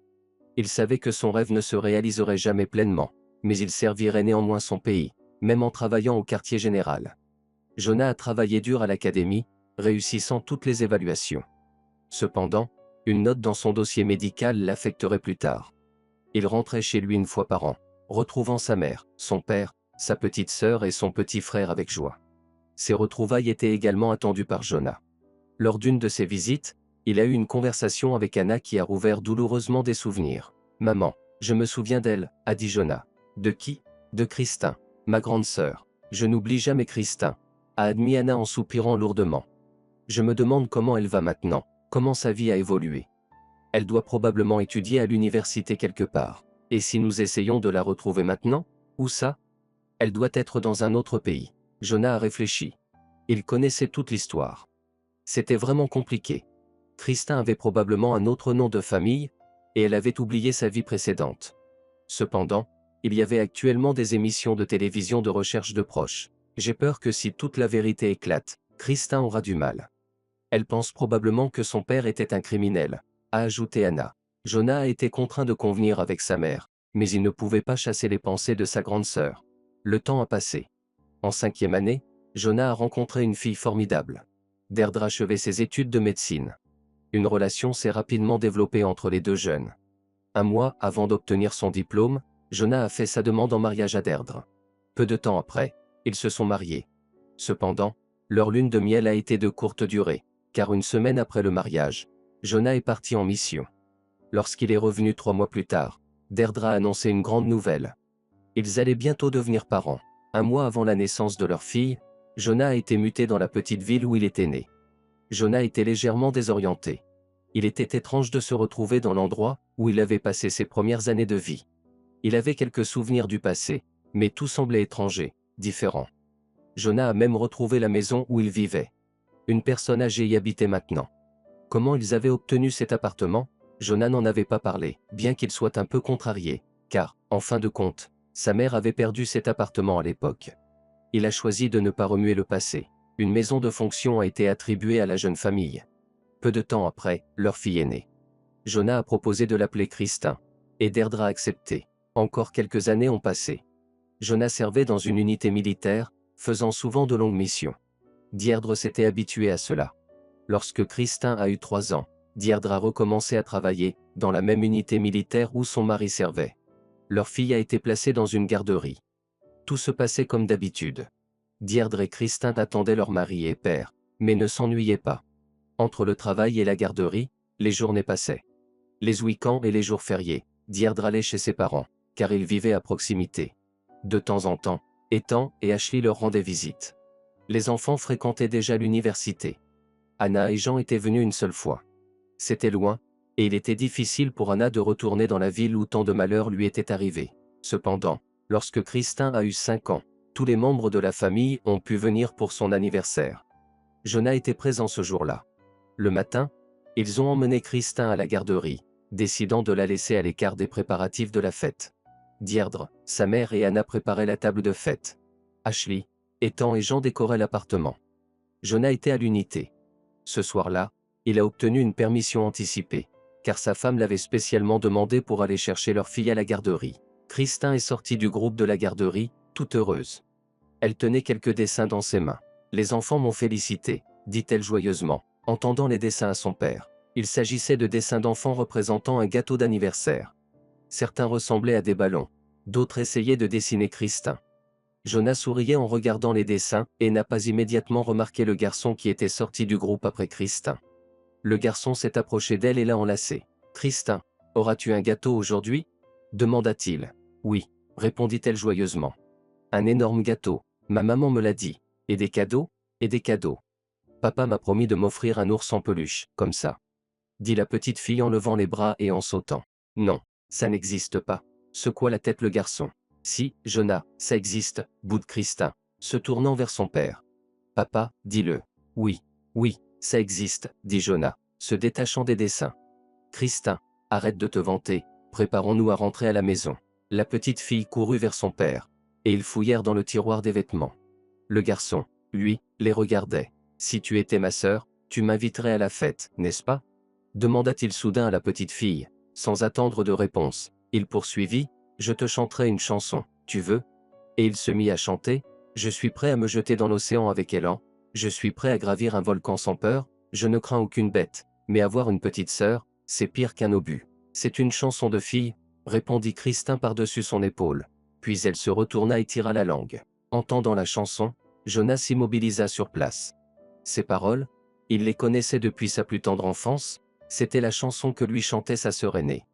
Comment ce garçon pouvait-il la connaître? Cette chanson n'était pas particulièrement connue. Jonah s'approcha de l'enfant, s'accroupit devant lui et plongea son regard dans ses yeux. « Garçon, où as-tu entendu cette chanson » demanda-t-il. « Ma maman me la chantait » répondit doucement le garçon, baissant les yeux. On aurait dit qu'il allait éclater en sanglots. « Ta maman? Où est-elle » ? « Ma maman est à l'hôpital. »« Mon petit, comment elle s'appelle » demanda Jonah froidement. « Christin. »« Et moi, je m'appelle Jonah. » Une intuition perça Jonah, et il se dit que peut-être ce garçon était le fils de sa sœur aînée. La femme s'appelait Christin, et elle avait nommé son fils d'après son frère. Et lui avait nommé sa fille en hommage à sa sœur. Mais c'était incroyable. Comment Christin, sa sœur, avait-elle pu atterrir ici? Il était certain qu'à 7 ans, elle avait été emmenée dans un autre pays. La responsable de la crèche sortit du groupe. En voyant le garçon, elle secoua la tête. « Jonah Ross, tu t'es échappé encore une fois? Je t'ai dit de jouer avec la petite voiture dans le coin. Viens, tu déranges Christin qui se prépare à rentrer à la maison. » « Eh bien, je pensais qu'il viendrait me chercher aussi, » répondit doucement l'enfant. « Jonah, ta grand-mère viendra plus tard, tu le sais bien, » soupira la responsable et prit l'enfant par la main. Pendant ce temps, Jonah, devenu adulte, restait là, réalisant ce qu'il venait d'entendre. Jonah Ross. C'était effectivement le nom de famille de Jordan. L'éducatrice et le petit garçon partirent vers le groupe, et Jonah, après avoir ordonné à sa fille de mettre des collants, les suivit. Il appela l'éducatrice et posa la question directe. « Où est la mère de ce garçon ?»« Christin est actuellement à l'hôpital, » répondit la femme en regardant le petit Jonah d'un air triste. « Il y a une semaine, elle a été renversée par une voiture.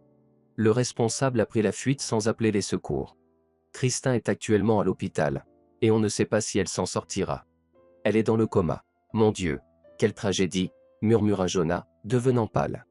Son cœur battait de plus en plus fort. Il était convaincu d'avoir rencontré son neveu et qu'il était sur le point de retrouver sa sœur aînée, Vous avez dit que la grand-mère viendra chercher le garçon. Mais quand? Elle vient généralement en fin de journée, marmonna l'éducatrice. Parfois, il m'arrive même de devoir l'attendre un peu plus longtemps. Elle travaille? Non. Excusez-moi, mais pourquoi toutes ces questions? L'éducatrice jeta un regard suspicieux à Jonah. Il y a de nombreuses années, ma sœur aînée a disparu. Et il me semble que cette Christin pourrait être elle. De plus, je pense que Jonah et moi nous lui ressemblons beaucoup. La femme regarda Jonah d'un air étonné, puis se tourna vers le petit Jonah. En effet, vous êtes tous les deux blonds, bouclés. Il y a certainement une ressemblance, mais tout cela est si étrange. Si vous le souhaitez, vous pouvez parler à la grand-mère de Jonah, mais il faudra attendre, répondit-elle après avoir réfléchi. Nous attendrons, répondit Jonah en hochant la tête. Bien sûr, Christin voulait rentrer chez elle pour la fête, mais Jonah l'a convaincu qu'il avait une affaire sérieuse à régler, presque une mission militaire. La petite fille savait que lorsqu'il s'agissait d'une mission militaire pour son père, c'était une affaire sérieuse. Soupirant lourdement, elle s'assit docilement sur un banc pour attendre. Les parents venaient chercher leurs enfants un par un, sauf le petit Jonah. Au début, il était dans la salle de jeu, puis il essaya plusieurs fois de sortir dans le hall, mais l'éducatrice le renvoyait à chaque fois. Finalement, elle haussa les épaules et dit qu'il pouvait rester avec Christin et son père pendant qu'elle planifierait les activités du lendemain. Il était déjà presque 8 heures du soir lorsque la porte de la crèche s'ouvrit et qu'une femme mal habillée, pas si vieille mais visiblement en mauvais état, entra. « Jonah, prépare-toi. » lança-t-elle depuis l'entrée. « Pourquoi n'es-tu pas encore habillé ?» Le garçon sursauta à sa voix. Puis, il alla docilement vers son casier. « Pardonnez-moi, » s'avança Jonah. « Je dois vous parler. Je ne sais tout simplement pas par où commencer. » « Commence par le début, » sourit la femme. Et l'odeur d'alcool était palpable. Dépassant son dégoût, Jonah posa la question. « Êtes-vous la grand-mère de Jonah? Et quel rapport ?» répondit la femme, légèrement hésitante. « Que voulez-vous? Je veux simplement savoir si vous êtes sa grand-mère biologique ou si c'est le fils de votre fille adoptive, » déclara Jonah d'un ton ferme. « Ce n'est pas de la simple curiosité. J'ai toutes les raisons de croire que c'est mon neveu dont il est question. » « Eh bien, tu as l'air sobre. Mais tu racontes n'importe quoi, » murmura la femme avant de se précipiter pour aider le petit Jonah à s'habiller. Elle ne dit pas un mot de plus, puis sortit du jardin d'enfants, traînant Jonah habillé à la va-vite. Quant à l'aîné Jonah, il décida de suivre la femme pour savoir où elle vivait. Il monta en voiture avec sa fille et les suivit discrètement. Rapidement, la femme et le garçon disparurent dans l'un des vieux immeubles de 5 étages. Eh bien, il avait une idée approximative de l'adresse. Il trouverait l'appartement plus tard. C'est ce que Jonah décida, mais pour l'instant, il devait emmener sa fille à la fête, qu'il attendait depuis longtemps. Mais la fête ne fut en rien gâchée. Il y avait un énorme gâteau, des cadeaux, y compris l'énorme ours en peluche, ainsi qu'une pluie de vœux d'anniversaire pour la petite fille. Christin était aux anges, tout comme sa famille. Jonah participait également à la fête, mais son esprit était ailleurs. Avait-il enfin retrouvé sa sœur? Déjà après que la fête se fut terminée, et que les nombreux invités se furent dispersés dans différents coins de l'appartement pour dormir, Deirdre demanda à voix basse à son mari, « Jonah, pourquoi es-tu comme ça? Comme quoi ?» demanda-t-il, perdu dans ses pensées. « Tu sembles distant. C'est la fête de notre fille, tous nos proches sont réunis, et toi, tu es dans la lune toute la soirée. Es-tu envoyé en mission encore une fois ?» Inquiète, Deirdre regarda son mari. Jonah secoua la tête négativement. Puis il raconta brièvement l'histoire de la garderie. Deirdre écouta et acquiesça, partageant ses préoccupations. « C'est vraiment étrange. Pour l'instant, ne dis rien à maman Anna. Sinon, elle va s'inquiéter, conseilla-t-elle. Je n'avais pas l'intention de le faire. Après le service demain, je me rendrai à cette maison et parlerai aux voisins. Peut-être que je pourrai parler à cette femme. Il y a tellement de coïncidences, bien sûr, mais qui sait, peut-être que je me trompe. » Toute la journée suivante, Jonah regarda l'heure, et dès que son service prit fin, il se précipita vers cet immeuble de 5 étages. Devant la maison, comme d'habitude, des dames âgées étaient assises, elles savaient tout de tout le monde, comme il se doit. Jonah les identifia immédiatement par leur regard critique et accusateur. « Excusez-moi, mesdames charmantes, » s'adressa-t-il à elles avec un sourire charmeur, « connaissez-vous tout le monde dans cet immeuble ?»« Disons que oui, » répondit l'une d'elles, en pinçant les lèvres. « Il y a une femme dans la deuxième entrée, elle a environ 60 ans. Elle a encore un petit-fils, Jonah, » déclara Jonah. « Elle vit ici, et alors ?» répondit la deuxième en regardant Jonah d'un air méfiant. « Eh bien, je pense que je la connais, c'était une amie de ma mère. Il me semble qu'elle a des problèmes en ce moment. J'aimerais l'aider, » mentit l'homme. « Eh bien, va lui parler, » se moqua la première dame. « Pourquoi aurions-nous besoin de toi? Vous savez, elle fait semblant de ne pas me connaître, Probablement qu'elle a honte de quelque chose, mentit Jonah. Bien sûr, de quoi, grogna la deuxième dame, c'est une alcoolique. Sa fille est à l'hôpital. Et elle continue de boire. Et où regardent les services sociaux? Il faudrait retirer le garçon d'auprès d'elle. Elle boit beaucoup? Je ne peux tout simplement pas croire que ce soit elle. Elle était différente avant. Oui, avant, se moqua la première dame, hésitant un peu. Puis elle raconta à Jonah les informations suivantes. Madison, la femme que Jonah cherchait, est arrivée dans cette ville il y a 10 ans. On dit qu'auparavant, elle vivait avec un mari riche, un homme qui était un criminel. Il est parti en Amérique pour échapper à ses complices. Mais ils l'ont finalement retrouvé des années plus tard et l'ont tué, en prenant toute la richesse de Madison. Elle a tout juste réussi à s'échapper. Et c'est ainsi qu'elle est arrivée dans cette ville. Là, elle s'est liée avec Jean, le propriétaire local du marché. On racontait qu'ils se connaissaient déjà auparavant. Ils ont vécu ensemble un certain temps, puis Jean l'a finalement expulsée, trouvant une femme plus jeune et attirante. Madison a continué à vivre seule, jusqu'à ce que Jean décède d'une crise cardiaque, laissant Madison dans la tristesse. Elle n'avait plus d'argent à espérer. Elle avait une fille, pourtant, qui ne ressemblait en rien à sa mère. C'était une jeune femme respectable, polie et éduquée. Christin a terminé l'université pédagogique et est devenue enseignante. Mais elle était trop crédule. Un bel homme lui a fait tourner la tête, l'a séduite, puis l'a abandonnée, disparaissant on ne sait où.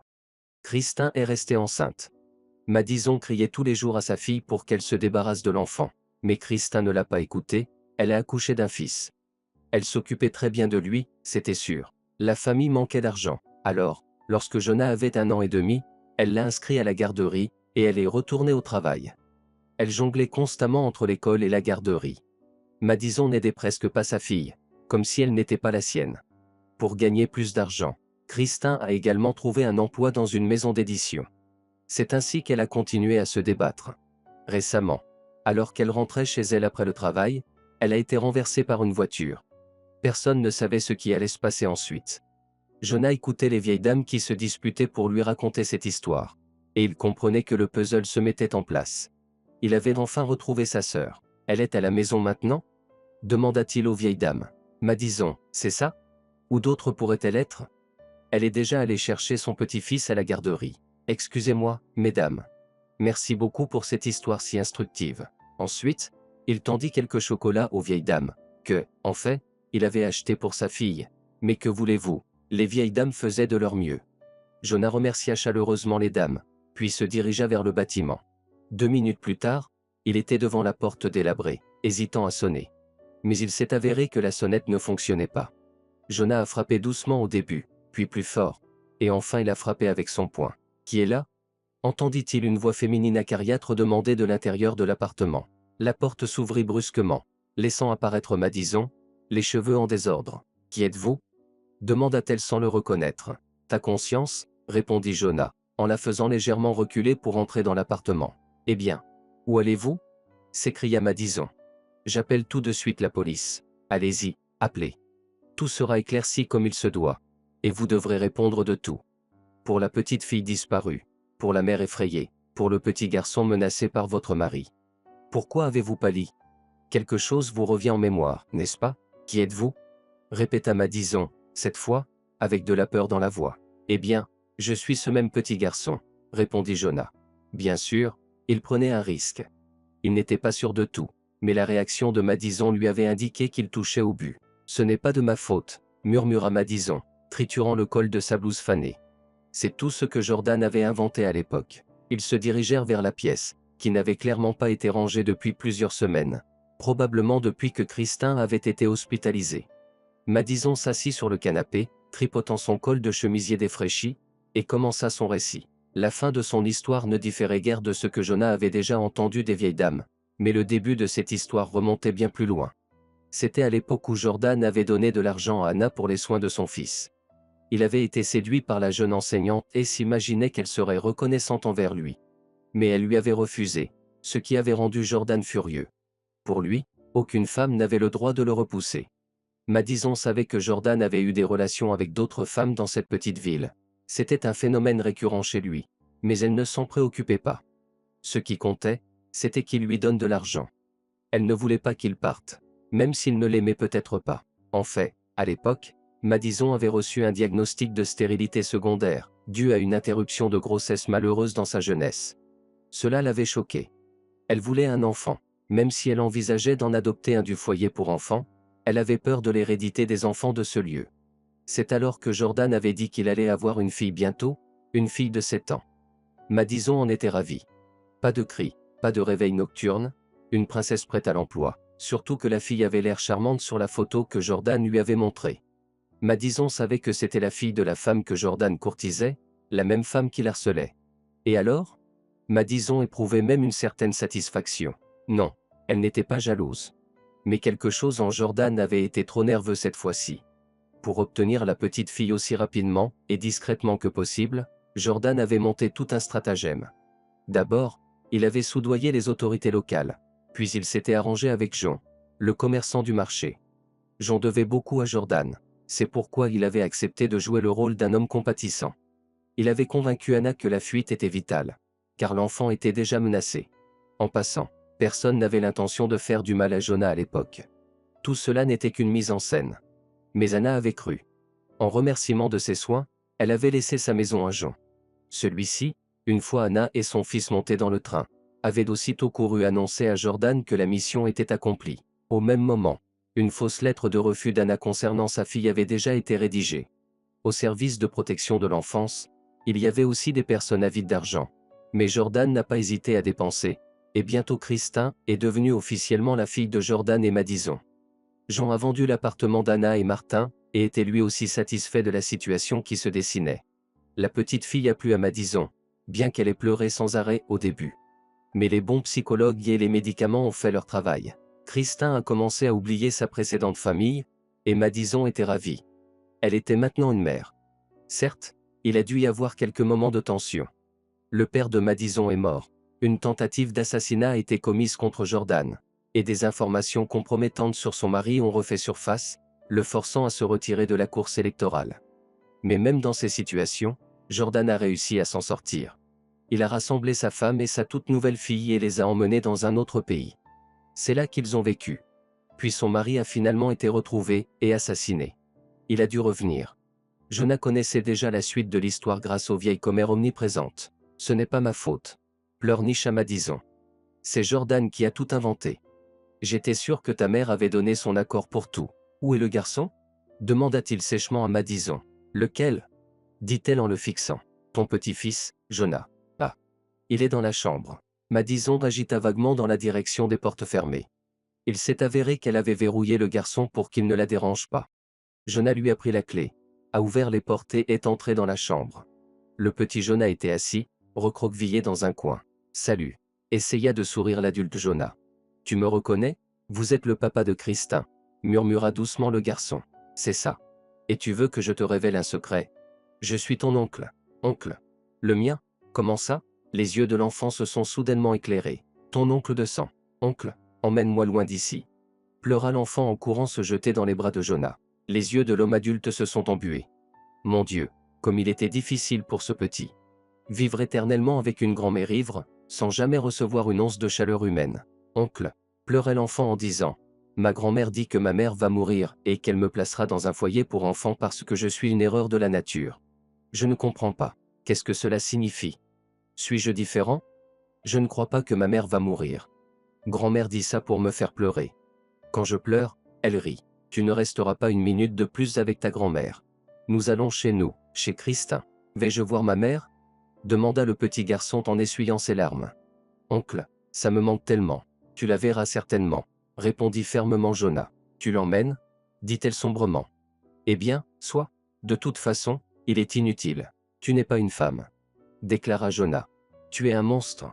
Quand Jonah est apparu dans la porte avec le petit garçon, tout le monde s'est figé dans la perplexité. En revanche, Christin était très contente de voir son ami d'enfance. Oh, Jonah, salut. S'est-elle exclamée. Tu es venu jouer avec moi?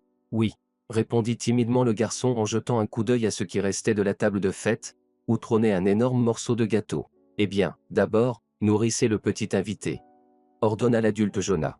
Puis, lorsque les enfants se sont assis à table, Jean et Anna sont sortis discrètement dans le hall avec leur fils. Maman, ne t'inquiète pas, mais je crois que j'ai presque retrouvé Christin, dit Jonah. Christin? S'est inquiétée Anna, regardant dans la pièce sans comprendre. et ce n'est qu'à ce moment-là qu'elle a compris ses paroles. Elle est devenue très pâle et a poussé un cri. Ma Christin? Oui, maman, ta fille. Elle est actuellement à l'hôpital, j'irai la voir demain. J'irai aussi. C'est alarmé Anna. Mais qu'est-ce qui lui est arrivé? Es-tu sûr que c'est bien elle? Comment l'as-tu trouvé? Et le garçon, qui est-il? Jean aussi était perplexe. Et le garçon? C'est votre petit-fils, mon neveu. Jonah raconta tout à Anna et Jean. Ils écoutaient, retenant leur souffle.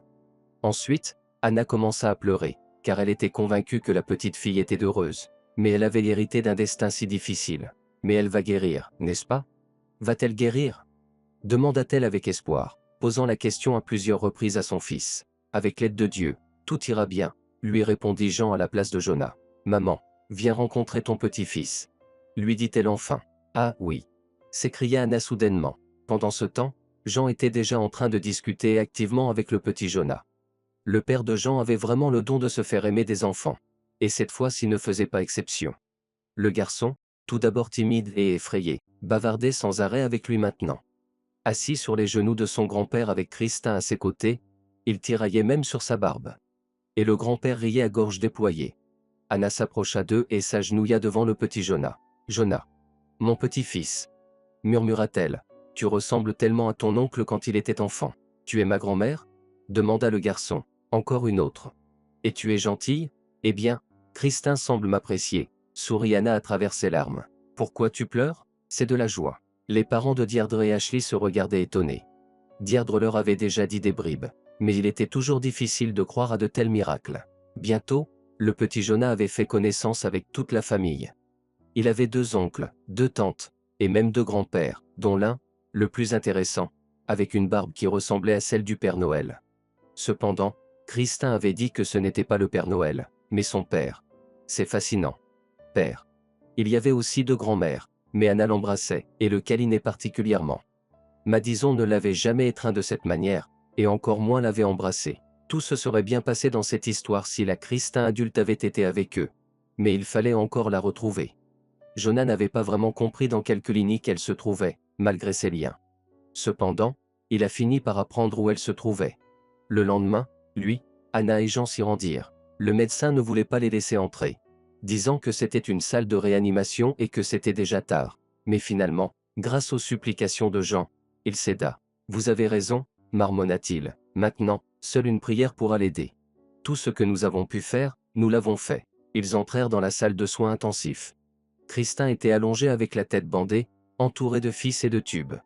En la voyant, le cœur d'Anna se serra, et elle se souvint de l'époque où Martin était allongé de la même manière. « Seigneur, aide ma petite fille », supplia-t-elle silencieusement, « je viens de la retrouver. » Ne la reprends pas. Il n'y avait plus de doute que c'était sa fille.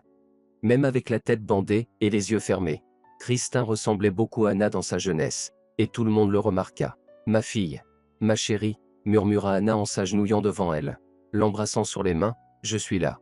Maman est là. Ma fille, entends-moi. Je suis là. » Jonah se tenait également près d'elle, regardant sa sœur. Pendant de nombreuses années, il avait imaginé leur rencontre, mais il ne pensait pas que ça se passerait comme ça. « Ma petite sœur, ma bien-aimée. Je suis ce Jonah avec qui tu chantais des chansons, jouais, dessinais. Christin, c'est moi, nous t'avons trouvé. » murmura-t-il. Le père de Jean se tenait silencieusement, pensant à quelque chose. « Est-elle baptisée ?» demanda le père de Jean. « Je ne sais pas, » sanglota Anna, « je ne l'ai pas baptisée. J'ai accepté le rite avec mon fils quand j'ai commencé à communiquer avec vous, père. Je ne pense pas que le bandit Jordan ait pensé à l'âme de ma fille. Ni sa femme non plus. Je pense aussi, » approuva Jonah. « Eh bien, nous ferons le baptême aujourd'hui même, » déclara Jean avec détermination. « De toute façon, cela ne peut pas lui faire de mal. Docteur, me permettez-vous de tout préparer ici ?» Le médecin fit un signe de la main. « Que le père essaie au moins, » dit-il. « Nous avons épuisé toutes les autres options. Laissons-le faire. » Tous les moyens des médecins étaient déjà épuisés. Le père de Jean s'éloigna un instant, puis revint avec tout ce qui était nécessaire pour le baptême. Il était déjà tard dans la nuit lorsque Christin fut baptisé. Ensuite, Jean passa beaucoup de temps à prier au chevet de la malade, et Anna pria aussi, tout comme Jonah qui chuchotait des prières. On dit qu'il n'y a pas d'athée dans les tranchées ni dans les avions en chute libre, et c'est pourquoi tout le monde croyait au miracle près du lit de la mourante. Dans la famille de Jean, ils savaient que de tels miracles pouvaient se produire. Dès que l'aube se leva, Le médecin demanda à tout le monde de partir. Le chef du service allait bientôt arriver, et il ne serait pas ravi de trouver autant de gens dans la salle de soins intensifs. Puis-je rester? Demanda Jonah. Je resterai assis tranquillement. Il vaut mieux que j'y aille, objecta Anna.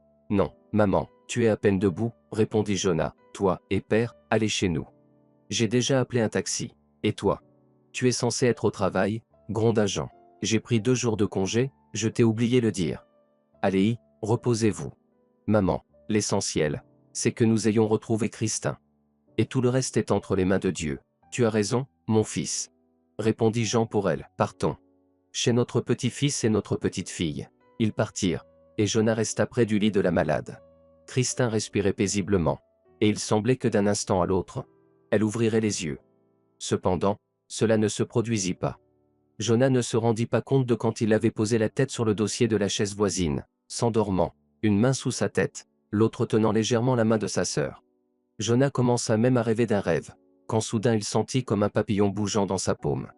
Il toucha doucement sa peau de ses ailes, puis s'immobilisa, puis se remit à bouger. Jonah ouvrit les yeux et faillit crier de joie. Sa sœur remuait les doigts. D'abord un, puis un autre.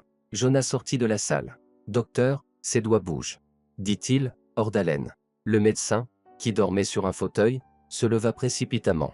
« Ce n'est pas possible. » dit-il en se dirigeant vers la salle. « Vous devez vous tromper. Je ne voulais pas vous le dire devant la mère, mais l'état de la patiente est pratiquement désespéré. Mais elle bouge les doigts. » Le médecin s'approcha du lit de la patiente et se pencha au-dessus d'elle. « Non, vous devez rêver, » secoua-t-il la tête. Et c'est alors que Christin ouvrit les yeux. Jonah faillit crier de joie. Le médecin s'immobilisa sur place, puis demanda « Christin, m'entendez-vous »« J'entends », dit une voix faible, et c'était une victoire. Une victoire sur la mort. Les médecins se sont affairés. Les infirmières ont couru partout. Et Jonah a été escorté hors du service. On lui a promis qu'il serait autorisé à revenir dès que la femme se serait remise. Il descendit docilement au service des urgences et attendit. Il n'a pas encore appelé sa mère, bien qu'il en ait très envie. Non, qu'elle se repose, sa mère.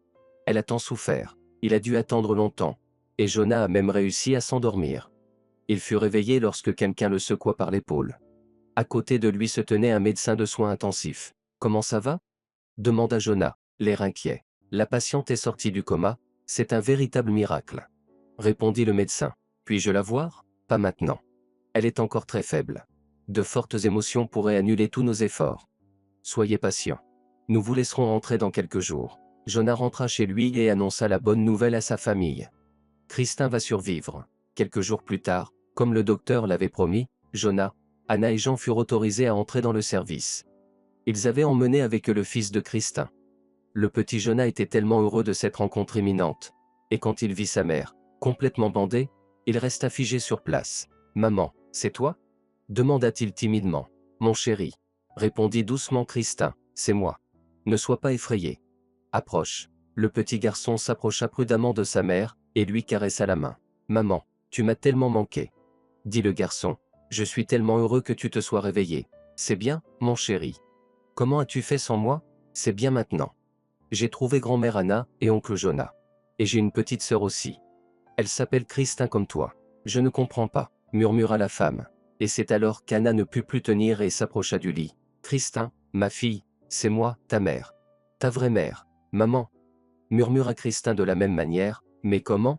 On m'a dit que tu étais morte. Ma chérie. Je suis vivante et Jonah aussi. Mais laissez-nous parler de tout cela plus tard. Nous te raconterons tout. Et maintenant, remets-toi. Nous te rendrons visite. Et ne t'inquiète pas, ton petit garçon est désormais avec nous. Personne ne lui fera de mal. Merci. Répondit doucement Christin. Elle avait l'impression que ce n'était qu'une sorte de vision, une conséquence de la blessure. Il était difficile de croire en quelque chose comme ça, surtout lorsqu'on avait été entre la vie et la mort. Un peu plus d'1 mois s'écoula avant que Christin ne récupère complètement. À présent, elle était certaine que ce n'était pas une vision. Sa famille était vraiment revenue. Anna et Jonah lui rendaient très souvent visite. Deirdre menait son fils et sa fille. Ethan et Ashley les visitaient aussi. Il parlait à Christin de Jean, qui avait dû retourner dans sa paroisse. Mais il était toujours présent pour sa famille, il appelait et priait pour le rétablissement de Christin. La prière. Tout le monde à l'hôpital chuchotait et se rappelait cette fameuse nuit. Non, il ne faisait aucun doute que le prêtre avait alors aidé. Avec sa prière et le sacrement du baptême. Après cela, comment pouvait-il ne pas croire en Dieu? Christin est sorti de l'hôpital après 3 mois. La jeune femme était un peu perdue. Où devait-elle aller? Madison. Elle n'avait pas envie d'y retourner. Il y avait trop de négativité associée à cette période. De plus, d'anciens voisins de Christin lui ont dit que Madison avait disparu. Peut-être que si Christin n'avait pas su toute la vérité, elle aurait cherché sa mère adoptive. Mais pas maintenant. Madison était aussi coupable de sa séparation d'avec sa famille, et elle lui avait menti pendant de nombreuses années. Ma maison est ta maison, lui dit son frère. Et sa femme était entièrement d'accord. Christin a peu partagé sa propre histoire, mais une fois chez son frère, lors d'un moment autour d'une tasse de thé, elle a raconté tout ce qu'elle avait dû endurer. Lorsqu'on l'a emmenée au parc, elle a été emmenée dans un endroit à la campagne, où on lui a dit qu'elle aurait une nouvelle mère et un nouveau père, et que sa mère précédente était décédée, et que son frère n'existait plus. Oh, comme Christin a pleuré. Mais avec le temps, elle a fini par croire à cette histoire. Surtout parce qu'une nouvelle vie avait commencé. Elle était partie dans un autre pays. Au début, c'était excitant, et sa vie précédente s'est estompée. Et quand Jordan est mort, Madison a commencé à prêter de moins en moins d'attention à sa fille. Elle criait souvent qu'elle la mettrait dans un orphelinat, mais pour une raison quelconque, elle ne l'a jamais fait. Il y avait peut-être quelque chose d'humain en elle. Quand Christin a grandi, elle a compris à quel point la distance entre elle et sa mère adoptive était grande. Madison ne se souciait pas de ce qui se passait dans la vie de la jeune fille. Elle n'était pas habituée à travailler, et Christin savait qu'elle ne pouvait compter que sur elle-même. Alors elle a travaillé et a étudié. Elle ne voulait pas quitter la capitale, mais quand Madison a soudainement comploté avec Jean, elle est partie. Et ce n'était pas en vain. Sinon, Madison aurait définitivement sombré sans elle. Christin la maintenait à flot. Et puis, dans la vie de Christin, il y a eu un grand amour et une grande trahison. Mais ce n'était plus si important quand elle a eu son fils. Comment l'appeler? Jonah. En l'honneur de son vrai frère, qu'elle avait perdu dans son lointaine enfance. Christin ne croyait pas aux signes. Sa mémoire avait tout de même conservé des souvenirs de certains événements. Elle se souvenait aussi de sa mère. C'était douloureux de réaliser qu'elle n'était plus de ce monde. Christin n'a même pas essayé de les chercher, on l'avait tellement convaincu de leur mort. Oui, il ne restait que des lambeaux du passé. Christin se souvenait aussi de cette chanson amusante qu'elle chantait avec son frère, et il était difficile de dire qu'il aimait le plus, son frère ou sa sœur. La chanson a plu à son fils aussi. Depuis sa petite enfance, il l'écoutait et souriait quand sa mère la chantait. Et puis il a commencé à la chanter lui-même. C'est grâce à elle que j'ai su où te trouver. Avoua Christin à son frère. Excuse-moi de ne pas m'être décidé plus tôt. Nous pensions que tout allait bien pour toi. Nous ne voulions pas détruire ton bonheur. Le bonheur, sourit tristement Christin. Quel bonheur peut-il y avoir sans vous, mes chers? Un peu de temps s'est écoulé, puis Christin est parti avec le petit Jonah et Anna. Dans le village qui était devenu leur foyer. Christin a accepté que ce soit un endroit meilleur pour elle et son fils.